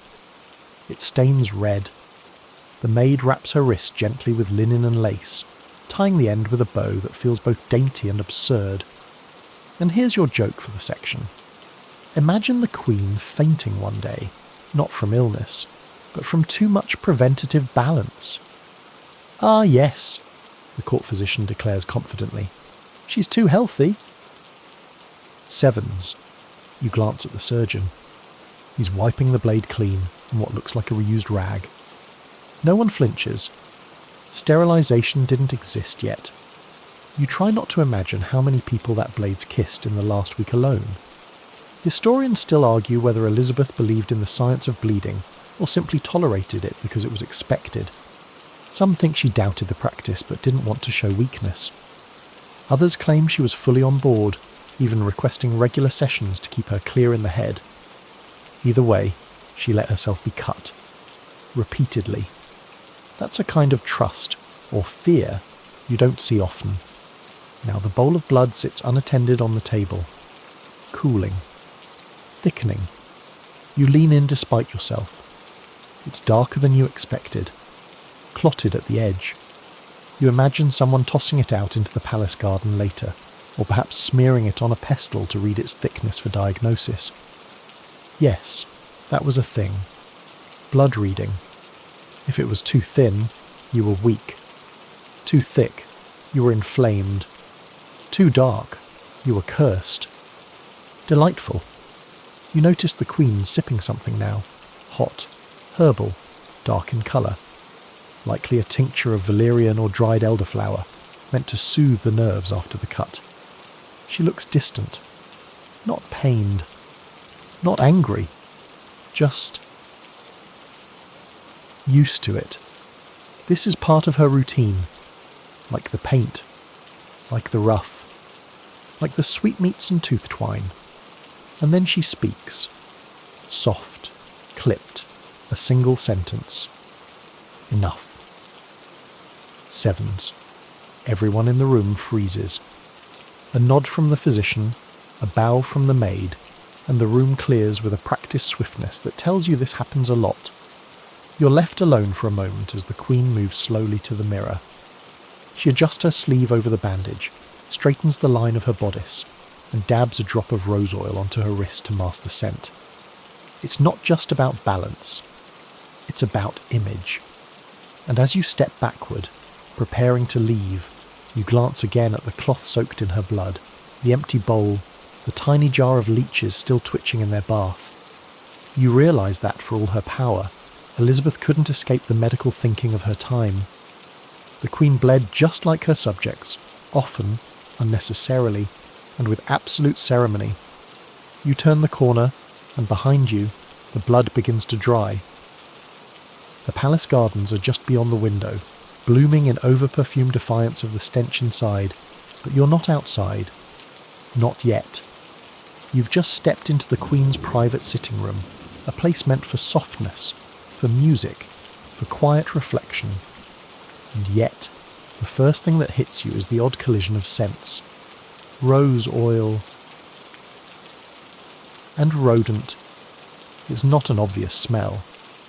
Not that sharp bite of a dead rat or the full-on stench of a midden heap. It's subtle, almost grassy, faintly musty, and it's coming from everywhere.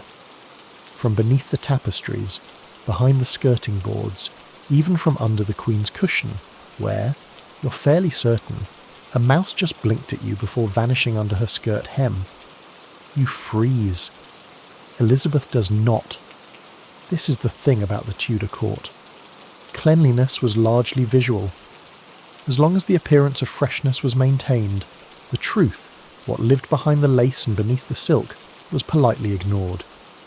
And so, even now, as rose oil is dabbed on the Queen's pulse points, you know it's only half doing its job. The other half? Fighting a losing battle against the daily invasion of rat droppings. Your historical fact for the hour. Tudor palaces, especially those as old as Hampton Court and Richmond, were architectural Swiss cheese, layers of wood, stone, and open beams that allowed vermin to move freely. It wasn't a question of if there were rats or mice. It was how many. You glance toward the base of a wooden sideboard. Sure enough, there's a scattering of small black specks, rat droppings, likely days old, crushed underfoot by an unsuspecting page or the Queen herself. A handmaid notices. She gently sweeps them aside with a perfumed cloth. Problem solved. And here's your fringe tidbit. Rose oil, Elizabeth's favourite fragrance, was expensive not just because of its floral delicacy, but because of how hard it was to make. It took nearly 60 Halon rose petals to distill a single ounce of pure oil. The Queen used it liberally, not just for scent, but to cover mould, sweat, and yes, the occasional rodent trace. You watch now as one of her maids unpacks a folded linen throw. It's beautifully embroidered with gold thread. She places it over the back of the Queen's chair and smooths it down. A moment later, she stops. Cautiously, she lifts the edge. You see it too. A small trail of droppings, perfectly aligned like musical notes. The Queen shifts her weight. Something crunches faintly under her heel. The room holds its breath. Then, as if choreographed, another maid glides in with a brazier of smouldering herbs. Rosemary, cedar, wormwood. Smoke curls through the air, theatrical and pungent. It's not just to refresh the space, it's to drive out the rats. Or at least, confuse them. And now, the comic moment. One of the Queen's lapdogs chases something beneath a dresser, yaps once, and backs away rapidly, tail between legs. A rustle follows. Possibly a rat. Possibly something larger. The dog returns to its cushion and pretends none of it ever happened. The Queen chuckles faintly. The chamber laughs. Too hard, maybe. The walls are lined with heavy tapestries, beautifully woven, designed to keep out drafts. They also serve as 5-star rat housing. You peek behind one and find a chewed hole in the corner, just wide enough for a plump rodent. It smells damp, earthy, not entirely offensive, but very not rose. Elizabeth doesn't flinch. She adjusts a pearl earring, lifts her goblet, and sips as though she isn't surrounded by a crumbling, nibble-friendly environment. This is a woman who's learned not just to ignore the filth, but to dominate it. If the rats invade her chambers, so be it. She will sit taller, smell stronger, pretend harder. Historians still argue whether she knew the extent of the infestation. Some say she refused to acknowledge the problem, considering it beneath her. Others believe she directed her staff quietly to trap and poison vermin without making a fuss. Either way, the rats stayed. The rose oil flowed. The pretense remained airtight. You glance at the queen's gown, layers of velvet and fur. The hem is stained slightly. Not from mud. Something darker. You realise with a small lurch that a rat may have run across it. Recently. The stain is still tacky. You look away. A lady-in-waiting enters now with a tray of delicate cakes, rose-flavoured, sugared, unnecessary. She sets it down, then immediately lifts it again as a long-tailed blur vanishes under the tablecloth. She doesn't mention it, just switches trays. New cakes, same rats. And here's a little extra horror. Rats were not just a nuisance. They carried fleas, and fleas carried plague. It's the same chain reaction that decimated cities across Europe just decades earlier. Elizabeth's court feared illness more than any political enemy. Yet here they were, cohabitating with the very agents of disease, wrapped in silk and denial. The Queen leans forward slightly to inspect a piece of needlework. You notice she's sitting slightly askew, favouring one side. Could be comfort. Could also be that a sachet of dried herbs was placed beneath the cushion to mask the scent of something that died in there last week. You glance up. A bat. Yes, a bat is hanging from the high beams above. No one's noticed. Or they have, and they've agreed not to discuss it. The Queen hums softly under her breath. The room sways with unspoken tension. Here's your scholarly debate. Some argue that Elizabeth, despite her obsession with courtly order and visual perfection, simply didn't equate pest presence with royal failure. Others say she was deeply disgusted but knew it was a battle she couldn't win, so she leaned into elegance instead of cleanliness. The truth likely lies, as always, somewhere in the middle. Probably with a rat chewing on the truth's shoelace.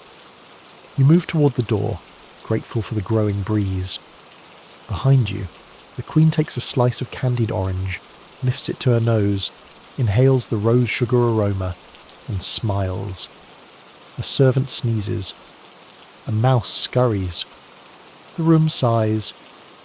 And beneath it all, droppings, rose oil, and the quiet pitter-patter of uninvited guests who never get formally introduced.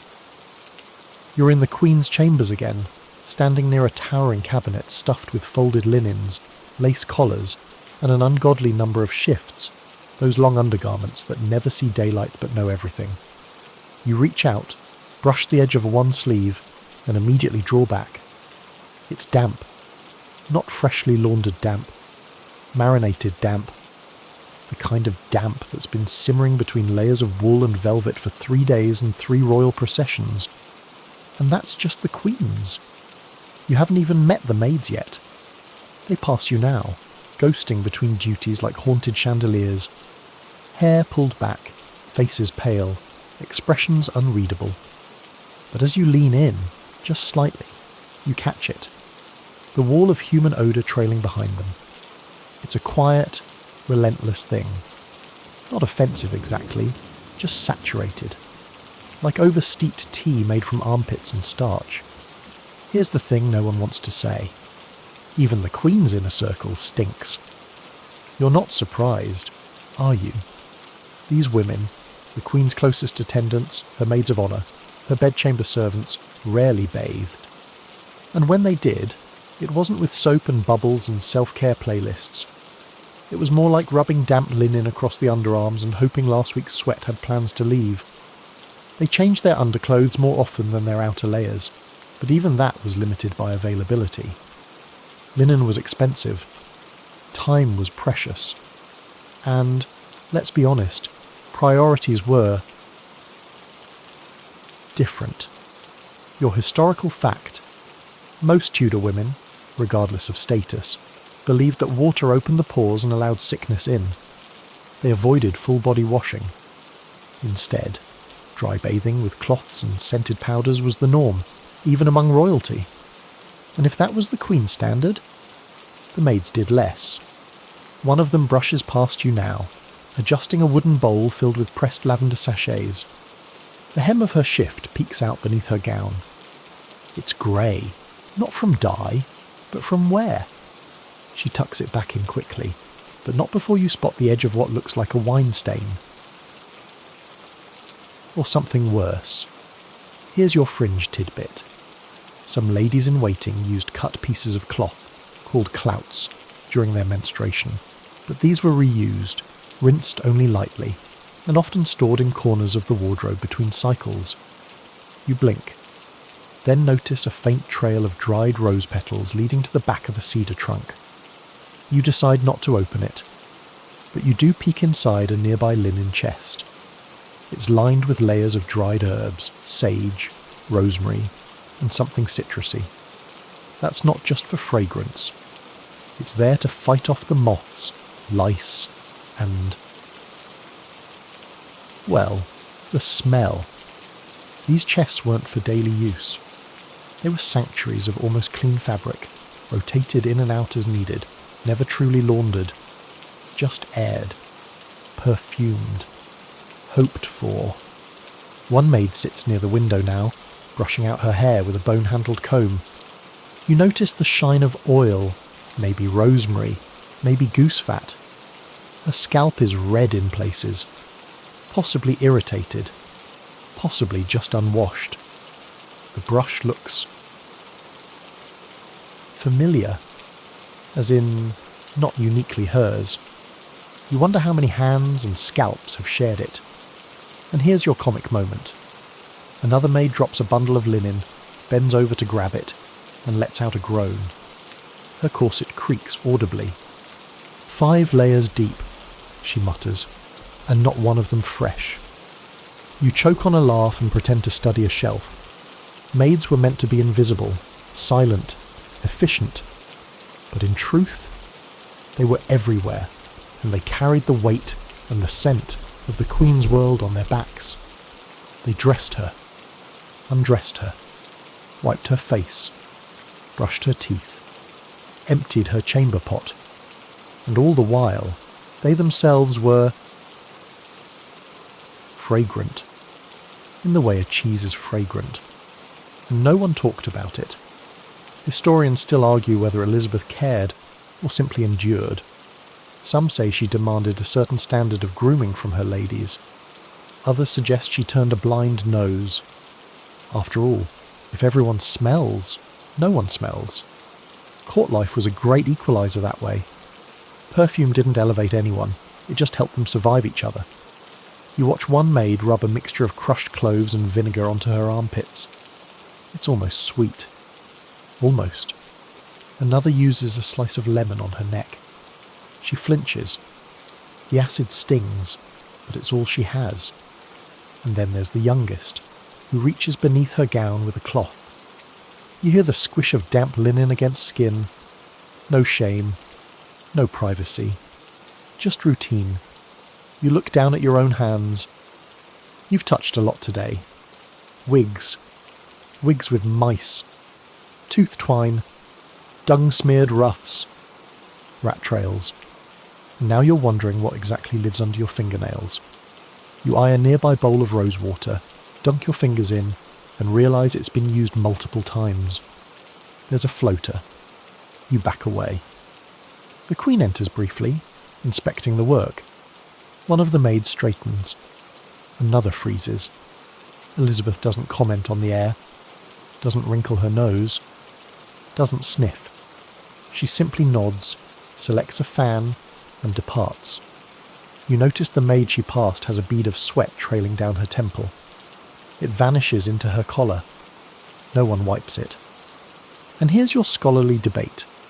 Some historians believe the Queen kept her inner circle close and less than clean on purpose. It bred loyalty, intimacy, a sense of shared suffering. Others argue it was simply a reflection of the times, and she tolerated the smell because she had to. Either way, these women weren't just part of her routine. They were her routine. They carried her secrets, her undergarments, her breath-freshening threads, and their own stink. You head toward the door, past a pile of half-folded linens. A rat tail disappears beneath the hem of a forgotten shift. A rose sachet tumbles to the floor. A maid coughs into her sleeve and keeps folding. Behind you, the air hangs heavy, not with disgrace, just the truth. And the truth smells like old sweat, cloves, and quiet loyalty. The Queen's slippers are waiting, set neatly at the edge of her dressing bench, gleaming gold-threaded things with curled toes and velvet insoles. They look divine, regal, like something that belongs on a stained-glass window, not attached to human feet. You take one cautious step closer, and the illusion collapses faster than a Tudor alliance. They stink. Not from across the room, no. This is an up-close revelation. A sharp, bitter tang that shoots straight to the back of your throat the moment you kneel down to peek inside. The Queen's dainty shoes are lined with days, possibly weeks, of sweat. Not just moisture, but fermented foot funk that has soaked through silk, leather, and royal denial. You rise quickly. The smell clings. Elizabeth steps into view now, still in her shift, reaching for a brocaded gown. One of her maids crouches and gently slides the slippers onto her bare feet. You glance away, not because of modesty, but because you're afraid of what you'll see. Fungus, cracked heels, raw spots where the skin has been rubbed thin by leather that's never had a break. Your historical fact. Footwear in the Tudor era was rarely cleaned and almost never breathable. Stockings were wool or silk, depending on status, but always warm. Shoes were made of leather, velvet, even cloth, but they didn't include ventilation or support. Feet were encased, sweating, trapped. Royalty meant tight shoes and tighter secrets. Elizabeth's feet bore the full weight of her image, literally. Standing for hours at court, posing for painters, pacing before nobles, all while stuffed into slippers that were built more for admiration than for anatomy. Blisters, bunions, and sores. Likely, she wouldn't complain. She couldn't. Her image had no room for foot troubles. And here's your fringe tidbit. Tudor women sometimes powdered their feet with crushed herbs, sage, myrrh, even dried mint to mask odour and reduce friction. But in closed slippers, the powders turned to paste. Which, of course, only made things worse. One of the Queen's footstools creaks now as she sits. A maid unlatches her left shoe and pauses. There's a raw spot on the back of Elizabeth's heel, red, slightly swollen. She dabs it quickly with rose vinegar and replaces the shoe. Nothing to see here. You glance at her stockings. They're damp. From sweat or a fresh herbal rinse, it's hard to say. But they're clearly not dry. They wrinkle oddly at the arch, stuck to skin.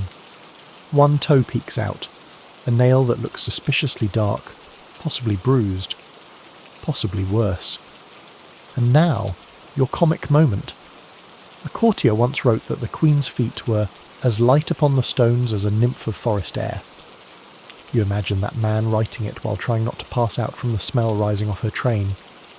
The poetry of survival. Elizabeth stands again, takes a few steps. The slippers, so delicate in appearance, make a soft squish. You pretend not to hear it. So does the maid. Behind her, a second pair of shoes waits, more formal, meant for state business. One maid holds them at arm's length, as if worried about what might fall out. When Elizabeth switches, she lifts her feet without looking. She never glances down. Maybe because she doesn't want to see. Or maybe because looking would mean admitting something isn't perfect. Historians still argue whether Elizabeth suffered chronic foot ailments. Some suggest she had corns or open sores that required regular care. Others think her famously elaborate footwear was more ceremonial than practical, that she wore simpler shoes in private. But there are no records of pedicures, no salves named in her household ledgers. If her feet hurt, she bore it like she bore everything else, with powdered stoicism. You peek into one of the storage chests near the hearth. It's filled with slippers, some flat, some healed, most curled slightly at the toes. A few are stuffed with dried petals. You lift one cautiously. It's brittle, and the inner sole is stained, half brown, half grey.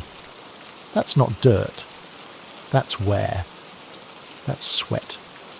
That's royalty, Tudor style. Nearby, another maid rolls up a cloth meant for wiping feet. It's streaked with faint green, likely from an herbal paste used to soothe swelling. You imagine her applying it nightly, dabbing it under the Queen's arch while Elizabeth reads foreign dispatches aloud. Foot rot meets foreign policy. And just as you're starting to recover your senses, you hear the unmistakable sound of a shoe slipping off with a wet pop. The Queen steadies herself. A maid scrambles. The slipper is retrieved, turned upright, and inspected. Nothing falls out, thankfully, but you can see the fabric inside clinging to the insole like a damp tongue. Here's a moment of pure absurdity. One of the royal spaniels waddles across the chamber and sniffs the shoe with great interest. Then it sneezes and trots off. The entire room pretends it didn't happen. You glance down at your own shoes, suddenly grateful they're modern, laced, breathable, functional. Then again, your shoes haven't attended a royal feast, crushed a rat, or made foreign dignitaries bow in their presence. The Queen's slippers have seen things, and stepped in worse. Another pair is set out, this one covered in pearls. Decorative, yes, but those pearls trap dirt like nothing else. You watch a maid try to brush one clean. The dirt smudges. She tries again. The Queen doesn't notice, or doesn't care. And here's your scholarly debate. Some say Elizabeth took immense pride in her appearance, down to the details of her shoes. Others believe she saw them as pure utility, a platform to elevate her image, not an extension of her body. Either way, what lay beneath those slippers remained out of view. Unspoken. Unwashed. As you leave the room, you hear the faint rustle of stockings against wood floor, and the soft squelch of velvet shoes not quite dry. Behind you, the Queen stands tall, her smile poised, her posture perfect, and on her feet, a moist miracle stitched in gold thread. You're in the Queen's receiving room now, where light filters through high windows and dapples the floor in warm, hazy patches. It's peaceful, almost holy, until a courtier passes by, kneels to kiss Elizabeth's hem, and comes back up with a strand of dog hair on his lip. You suppress a laugh. He does not. The Queen doesn't notice, or pretends not to. Her attention is fixed on her lapdog, currently curled up on a cushion beside her, licking its paw and wagging its tail like it owns the place. And in some ways, it does. Elizabeth's dogs were everywhere. In her chambers, on her bed, under her skirts. And with them came a royal trail of fur, fleas, and, yes, the occasional accidental dung smear. Welcome to the Queen's inner circle. Tight, exclusive, and covered in pet hair. Your historical fact for the moment: Elizabeth I adored small dogs, especially toy spaniels. They were pampered, perfumed, and often wrapped in lace to match her gowns. Portraits show them nestled lovingly by her side, and while they made for adorable accessories, they also left their mark. Literally. You spot a chair by the window, gilded, velvet-lined, and faintly crunchy. A footman shifts it to clean beneath, and out falls a tuft of fur, 2 chewed feathers, and something suspiciously brown and dried. You all pause. The footman nudges it aside with his boot, pretending it's lint. It's not. And here's your fringe tidbit. Some Elizabethan lapdogs were trained to sit inside the Queen's sleeves during colder months. Not beside her, not near her, in her sleeves. You imagine the scene now. Elizabeth addressing Parliament with a small, flea-riddled spaniel tucked under her arm, silently kicking its feet against her ribcage. One of her ladies enters, holding a fresh cushion, this one embroidered with the Queen's initials and what might be a pomegranate.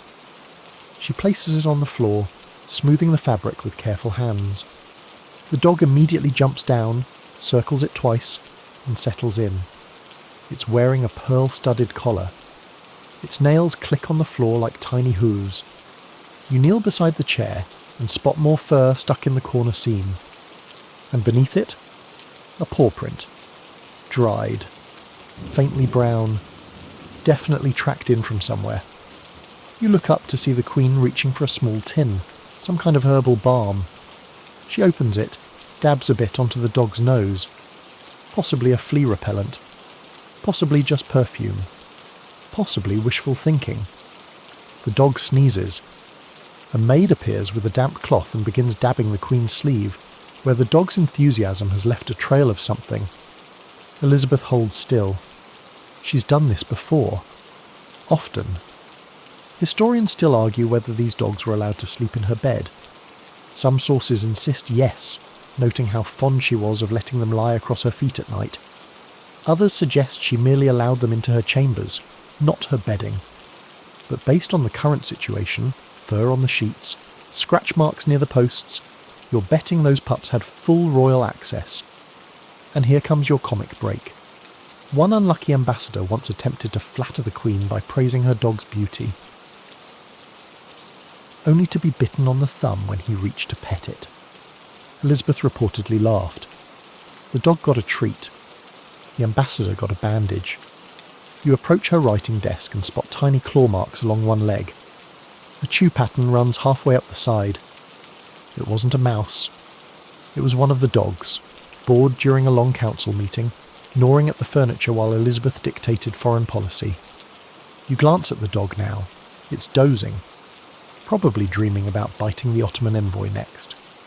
Another maid enters with a tiny brush and begins sweeping fur off the queen's skirts. She's careful not to disturb the embroidery. The queen doesn't thank her. This is simply protocol. Dog sheds. Maid brushes. Repeat daily. The room smells faintly of rosemary, rosewater, and wet spaniel. Not overwhelming. Just enough to remind you that courtly grace sits on top of a pile of shedding, scratching, occasionally incontinent reality. Elizabeth shifts in her chair, and you notice a dark patch on her outer petticoat. Could be spilled wine, could be paw prints, could be worse. A maid notices too, gently adjusting the queen's skirt to cover it.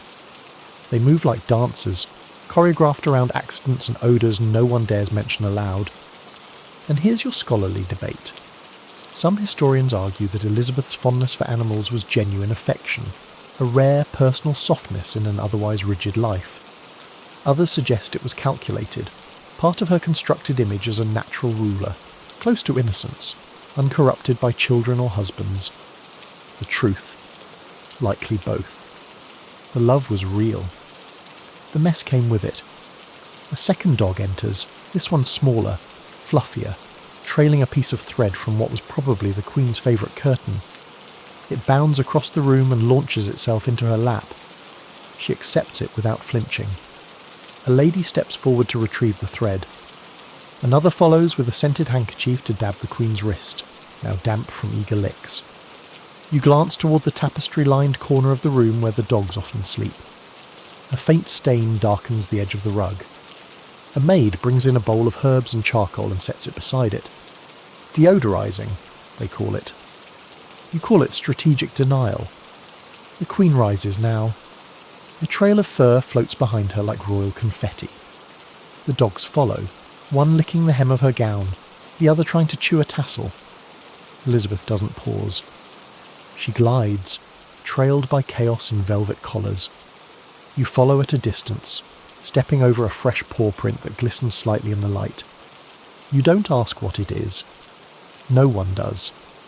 And behind you, fur, fleas, faint barking, and a monarchy built on the soft, slobbery loyalty of dogs who never cared if you were bathed, powdered, or just covered in old meat drippings. You're back in the Great Hall now. It's early evening, and the golden light makes everything look more flattering than it deserves to. Nobles crowd the room, rustling in stiff silks, whispering behind gloved hands, and lining up like obedient ducklings for their brief audience with the Queen. They smile, they bow, they compliment, but you can see it. The twitches, the flaring nostrils, the barely hidden flinches when they get too close. Elizabeth is seated at the far end of the chamber, high upon her raised platform like a living icon, face powdered, ruff starched, gown resplendent. And around her, a faint haze of scent. It's the usual suspects: rose oil, clove, lavender, musk, but thicker tonight. Stronger, weaponized, and yet not quite enough. You watch a French noble approach. He bows low, lips twitching, then rises with a courtly flourish.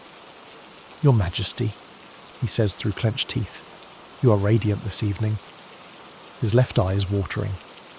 The Queen nods, unmoved. The scent is just beginning to hit. You edge closer to the receiving line and finally understand what they're going through. It's not just the perfume. It's the underlying cocktail of months of unwashed gowns, stiffened cosmetics, and that uniquely human thing no one dared name aloud at court. The stench of a body held together by willpower and lavender sachets. Here's your historical fact. Elizabeth's court, like many in Europe, ran on the power of flattery. Courtiers were expected to praise not just the Queen's wisdom and leadership, but her appearance, her beauty, her freshness, even when that beauty was crumbling beneath crusted paint and perfume. And they did it, over and over, sometimes in verse, sometimes in song, sometimes through clenched jaws and burning noses. One ambassador famously remarked that Elizabeth smelled of flowers and sun, despite arriving home and immediately reporting to his monarch that she reeked like decay concealed under perfume. Diplomatic immunity or trauma response? Hard to say. You step behind a column just in time to witness a noblewoman lean in to kiss the Queen's hand. Her fingers brush the royal glove and come away with a faint dusting of powder. She discreetly rubs her hands together. The Queen notices. The woman blanches. You think someone's getting reassigned to Ireland. And here's your fringe tidbit. Elizabeth was so accustomed to flattery that she once reportedly scolded a courtier not for lying, but for being unimaginative. She wanted compliments with flair. Say she glows like dawn.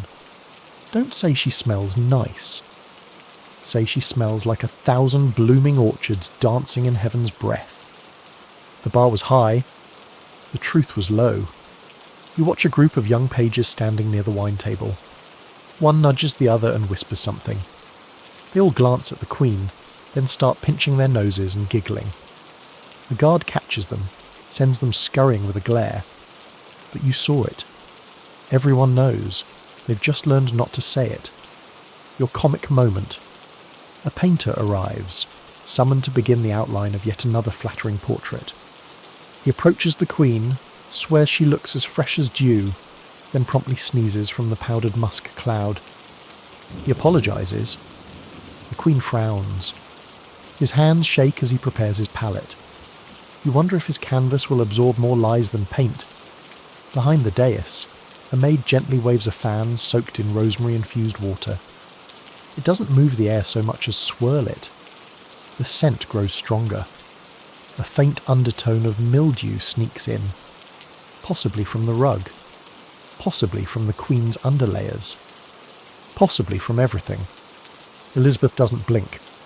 She remains poised, smiling faintly, while a lord delivers a sonnet comparing her eyes to stars and her breath to meadows kissed by angels. The Queen inclines her head. Her maid inclines her fan. The lord inclines backward, almost tipping into the tapestries. And here's your scholarly debate. Some historians believe Elizabeth cultivated this environment on purpose, that the overpowering scent, the closeness, the discomfort, were all tools to unnerve visitors and assert dominance. Others argue she simply didn't notice anymore, that years of powder, clove oil, and praise had numbed her to her own aura. Both theories hold water. Both stink. You move closer to the Queen's chair. watching her shift slightly in her seat. Her dress creaks. A puff of warmth rises from the layers beneath and drifts upward. A nearby noble coughs gently and pretends to study the ceiling beams. You nod in silent solidarity. One of the Queen's dogs pads into the room and hops into her lap. The court gasps. Adorable. Regal. Distracting. And just like that, the mood lightens. But you notice the truth. As the dog settles, it sniffs the Queen's sleeve, then shakes its head sharply before curling up. Even her spaniels have limits. A maid brings forward a bowl of citrus peels and crushed mint. It's set discreetly on a pedestal near the throne. A subtle deodorizer, or a last-ditch olfactory shield. She doesn't meet anyone's eye as she sets it down. A page faints. Quietly. Dramatically. Possibly heat. Possibly perfume. Possibly the sheer weight of pretending everything's fine when his eyebrows are about to melt. He's removed with grace. No one mentions it. And behind the Queen, the scent holds court of its own. The audience continues. Compliments flow. Gifts are offered. The Queen remains seated, serene, powdered to perfection, wrapped in a gown that likely hasn't seen daylight or fresh air in months. And the courtiers? They continue the dance. Close enough to admire. Not so close they pass out. You exit the hall at last, trailing behind the last of the noble suck-ups. You pass through the doorway and take your first real breath in hours. The air is bland, cold, heavenly. Behind you, the Queen still reigns, beautiful, terrible, fragrant beyond reason, and her court, still holding their breath. You're in the long gallery now. The polished wood floors creak softly beneath your steps, and the walls are lined with paintings, glorious, idealized versions of Elizabeth. Her skin porcelain, her eyes sharp, her lips ruby red. You pause in front of one of them. She looks clean, ethereal, almost supernatural. Then the scent of burning ferns hits your nostrils like a smoky reminder that reality still has a pulse, and it smells like scorched salad. The Queen enters behind you, flanked by maids carrying iron pans of smouldering greenery. The smoke trails in their wake, drifting up into the wooden beams like incense at a church service. You cough. The Queen does not. She's walked through worse. This is a performance and a purification. This isn't about ambience. It's about faking freshness. Your historical fact. During Elizabeth's reign, it was believed that burning aromatic herbs and plants, especially ferns, could cleanse the air of disease. The prevailing theory of the time, miasma, blamed illness on bad air, and so court physicians recommended smouldering botanicals as both protection and purification. Fern smoke was thought to chase away plague, rot, evil spirits, and, let's be honest, the smell of actual life. You follow behind her as the smoke thickens. It curls under portraits, settles on window ledges, clings to her skirts. You notice her eyelids flutter slightly, her only concession to irritation, but she doesn't break stride. The Queen's gown today is stiff with embroidery and edged in fox fur, which is now absorbing the scent like a dead sponge. You pass close and catch a blend of old rose oil, lavender, body heat, and freshly roasted fern. It's a lot. One maid waves a feather fan to keep the air moving. Another sprinkles dried marjoram onto the coals. The smoke shifts flavour, becoming sharper, more peppery. You watch as it drifts toward the Queen's face. She inhales it calmly, lips parting just enough for a tiny puff of clove breath to escape. And here's your fringe tidbit. Elizabeth's herbal burnings weren't limited to fern. She also used sage, thyme, wormwood, juniper, and even dried orange peel. Each plant had a reputation. Ward off spirits, freshen the breath, invigorate the blood, or just hide the fact that someone in the room hadn't bathed since Easter. You stop beside a large oak table where a silver tray holds yet more herbs. sorted into tidy piles like a witch's sampler. A maid picks through them, muttering softly, then selects a pinch of lavender and tosses it onto the hot plate. The smoke flares purple. You catch a whiff of what might be hair singeing. You don't ask. A small dog sneezes. The Queen glances down. One of the courtiers quietly slips out of the room, his eyes watering, face flushed. The herbal smoke isn't just theatrical. It's aggressive. You can almost feel it settling into your lungs. And here's your comic moment. Imagine being the young lord trying to flirt with a maid during fern hour. You look radiant, cough, like firelit dawn, gag, may I have this, wheeze, dance. The maid just walks away. Smart woman. The Queen stops at a window now, where the maids open a pane. Fresh air swirls in, briefly diluting the fug. But Elizabeth doesn't lean in. She remains statuesque, surrounded by herbal fog, as though stepping into real air would break the spell. You look around. Every corner of the gallery has been claimed by scent. The tapestries smell like time. The velvet curtains have taken on a smoky funk. Even the wooden floors feel sticky, as if soaked in oil at some forgotten moment. Historians still argue whether Elizabeth believed in the cleansing power of herbal smoke, or if it was simply another layer of royal performance. Some claim she directed these rituals herself, choosing which herbs to burn based on her mood or the season. Others believe it was her physician's doing, a preventative measure disguised as courtly fragrance. Either way, the effect was unforgettable. You pass by a brazier still glowing faintly. The maid tending it wears gloves, both to protect her hands and to avoid absorbing the stink. She pokes the coals with a stick, stirs the ashes, and adds a handful of dried bay leaves. A sharp hiss. The smoke thickens again. Now the Queen sits. A carved wooden chair with lions at its feet. She folds her hands in her lap, face serene. Around her, the air trembles with scent. The courtiers keep their distance, not out of fear, but strategy. Get too close, and the perfume-to-smoke ratio becomes lethal. You spot a handkerchief dangling from her sleeve, its edge embroidered with her initials. She lifts it briefly to her nose. Is it to breathe through? To dab her eyes? To mask something even she doesn't want to smell? You'll never know. She tucks it away before you can decide. And here's something that sneaks up on you. The room doesn't just smell fake fresh. It looks it. The light is filtered through smoke. The colours are softened. The Queen's powdered face seems more flawless in this foggy glow. It's working. It's all working. For a moment, even you forget what lies beneath the gown, the ruff, the heavy wig. But then the smoke thins. The draught stirs the herbs. A breeze pushes the scent to the side, and for a split second, you catch a whiff of truth. Sweat. Oil. The stale core behind the curtain. It's gone almost instantly, buried beneath a new plume of thyme and sage. You glance again at the portrait on the wall. She looks untouched there. Ageless. Fragrant. Then you look at the real Queen. A woman held together by powder and ritual. By performance. By fern smoke and lavender and the hope that no one gets close enough to notice.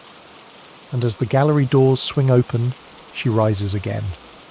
The skirts rustle. The dogs yawn. The maids reload the braziers. Another room awaits. And with it, another cloud of something that might be cleanliness but definitely isn't.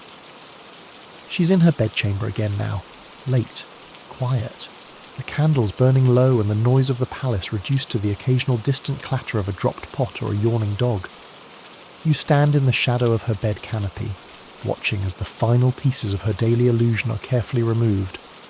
The wig, the ruff, the gown. One by one, peeled away like the layers of a dream unravelling. And what's left? Not a myth, not a monarch, a woman. And this woman is dying pretty in a dirty world. Her feet slide out of her slippers with a faint wet sound, and her linen shift, stiff with old perfume and daily sweat, clings for a moment before it's tugged free by the maid. Another steps in to adjust the sheets. You can smell the rose sachets tucked into the mattress corners. You can also smell Elizabeth, the earthy, sour tang of a body that hasn't been bathed, only powdered and perfumed, for far too long. She lies back slowly. Her eyes close. But she's not asleep. She's waiting. Because before she can rest, there's one more step. The paint. A maid opens the tin of ceruse. It's not for application this time, it's for touch-up. Yes, even now. The Queen will not be seen, not even by death itself, without her mask. Her ladies dab at the corners of her lips, adjust the painted curve of her eyebrows, and blend rouge onto her waxen cheeks. You watch as the makeup settles into every wrinkle, every crevice of tired skin. It doesn't soften her. It sharpens her. A mask pressed against time. Your historical fact. Elizabeth wore her iconic white makeup until her final days. Accounts from the court describe her as gaunt, worn thin, and yet still powdered, still painted into the role of sovereign even as her body gave up underneath. She opens her eyes briefly and asks for the mirror. It's handed over without a word. She examines herself. Quiet, then gives the faintest nod. The mirror is taken away. You spot the clove thread nearby, already darkened from use. It's tucked into her pillow now. She sucks gently at it like a sleeping habit. One last burst of that bitter, numbing sweetness to calm the pain in her jaw. Her breath smells like death dressed up for a mask. And here's your fringe tidbit. In her final months, Elizabeth reportedly refused to sleep in a bed. She stood for hours, propped up by pillows, afraid that lying down would be her last act. But tonight, she reclines. Whether it's surrender or simply exhaustion, no one knows. The room is warm, too warm. The dog in the corner stirs, then sighs, curling tighter in its cushion. The Queen's hands twitch beneath the sheets. Her skin is brittle, yellowed at the fingertips, stained with years of contact with lead and mercury. Her nails are ragged, her cuticles cracked, but they're covered now. Gloved in lace, the maid dabs her wrist with rose water. Then again, then once more. She's not cleaning. She's maintaining the illusion of cleanliness, even now. And here's your comic beat. One of the younger attendants stumbles while crossing the chamber, nearly knocks over a vase of dried herbs, and mutters a panicked apology. The Queen doesn't even stir. At this hour, even royal decorum bends at the knees. You move toward the window. Outside, the sky is dark. But stars begin to blink into view, one by one, as if the heavens are slowly remembering themselves. Inside, the Queen's breath is shallow, but steady.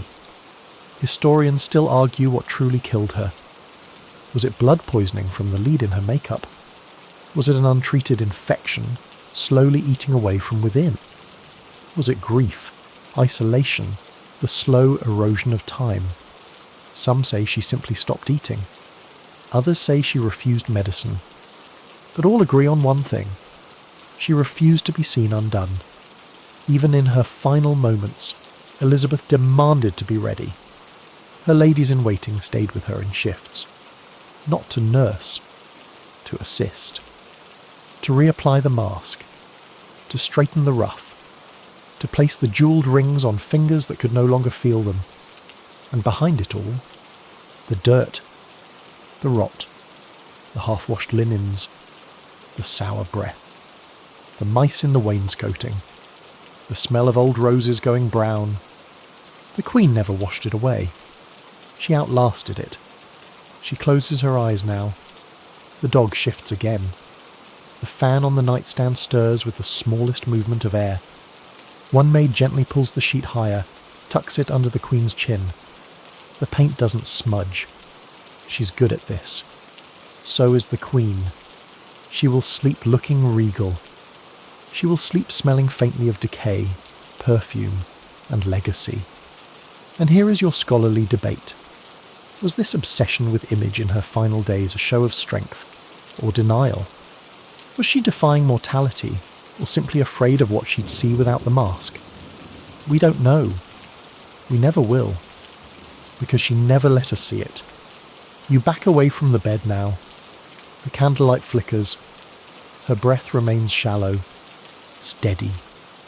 The door closes behind you, and Queen Elizabeth the Virgin Queen, the Fairy Queen, Gloriana, remains in her bed, perfectly painted, faintly fragrant, and dying in the only way she's ever known how. Sevens. Beautifully. Filthily. On her terms. So now, as we leave the palace behind, the air softens. The scents fade. The thick curtain of perfume and powdered deceit slowly lifts, and what lingers is not the grime, or the rot, or even the smoke, but the strange kind of awe that only comes from witnessing a life lived entirely on display. Elizabeth didn't bathe much.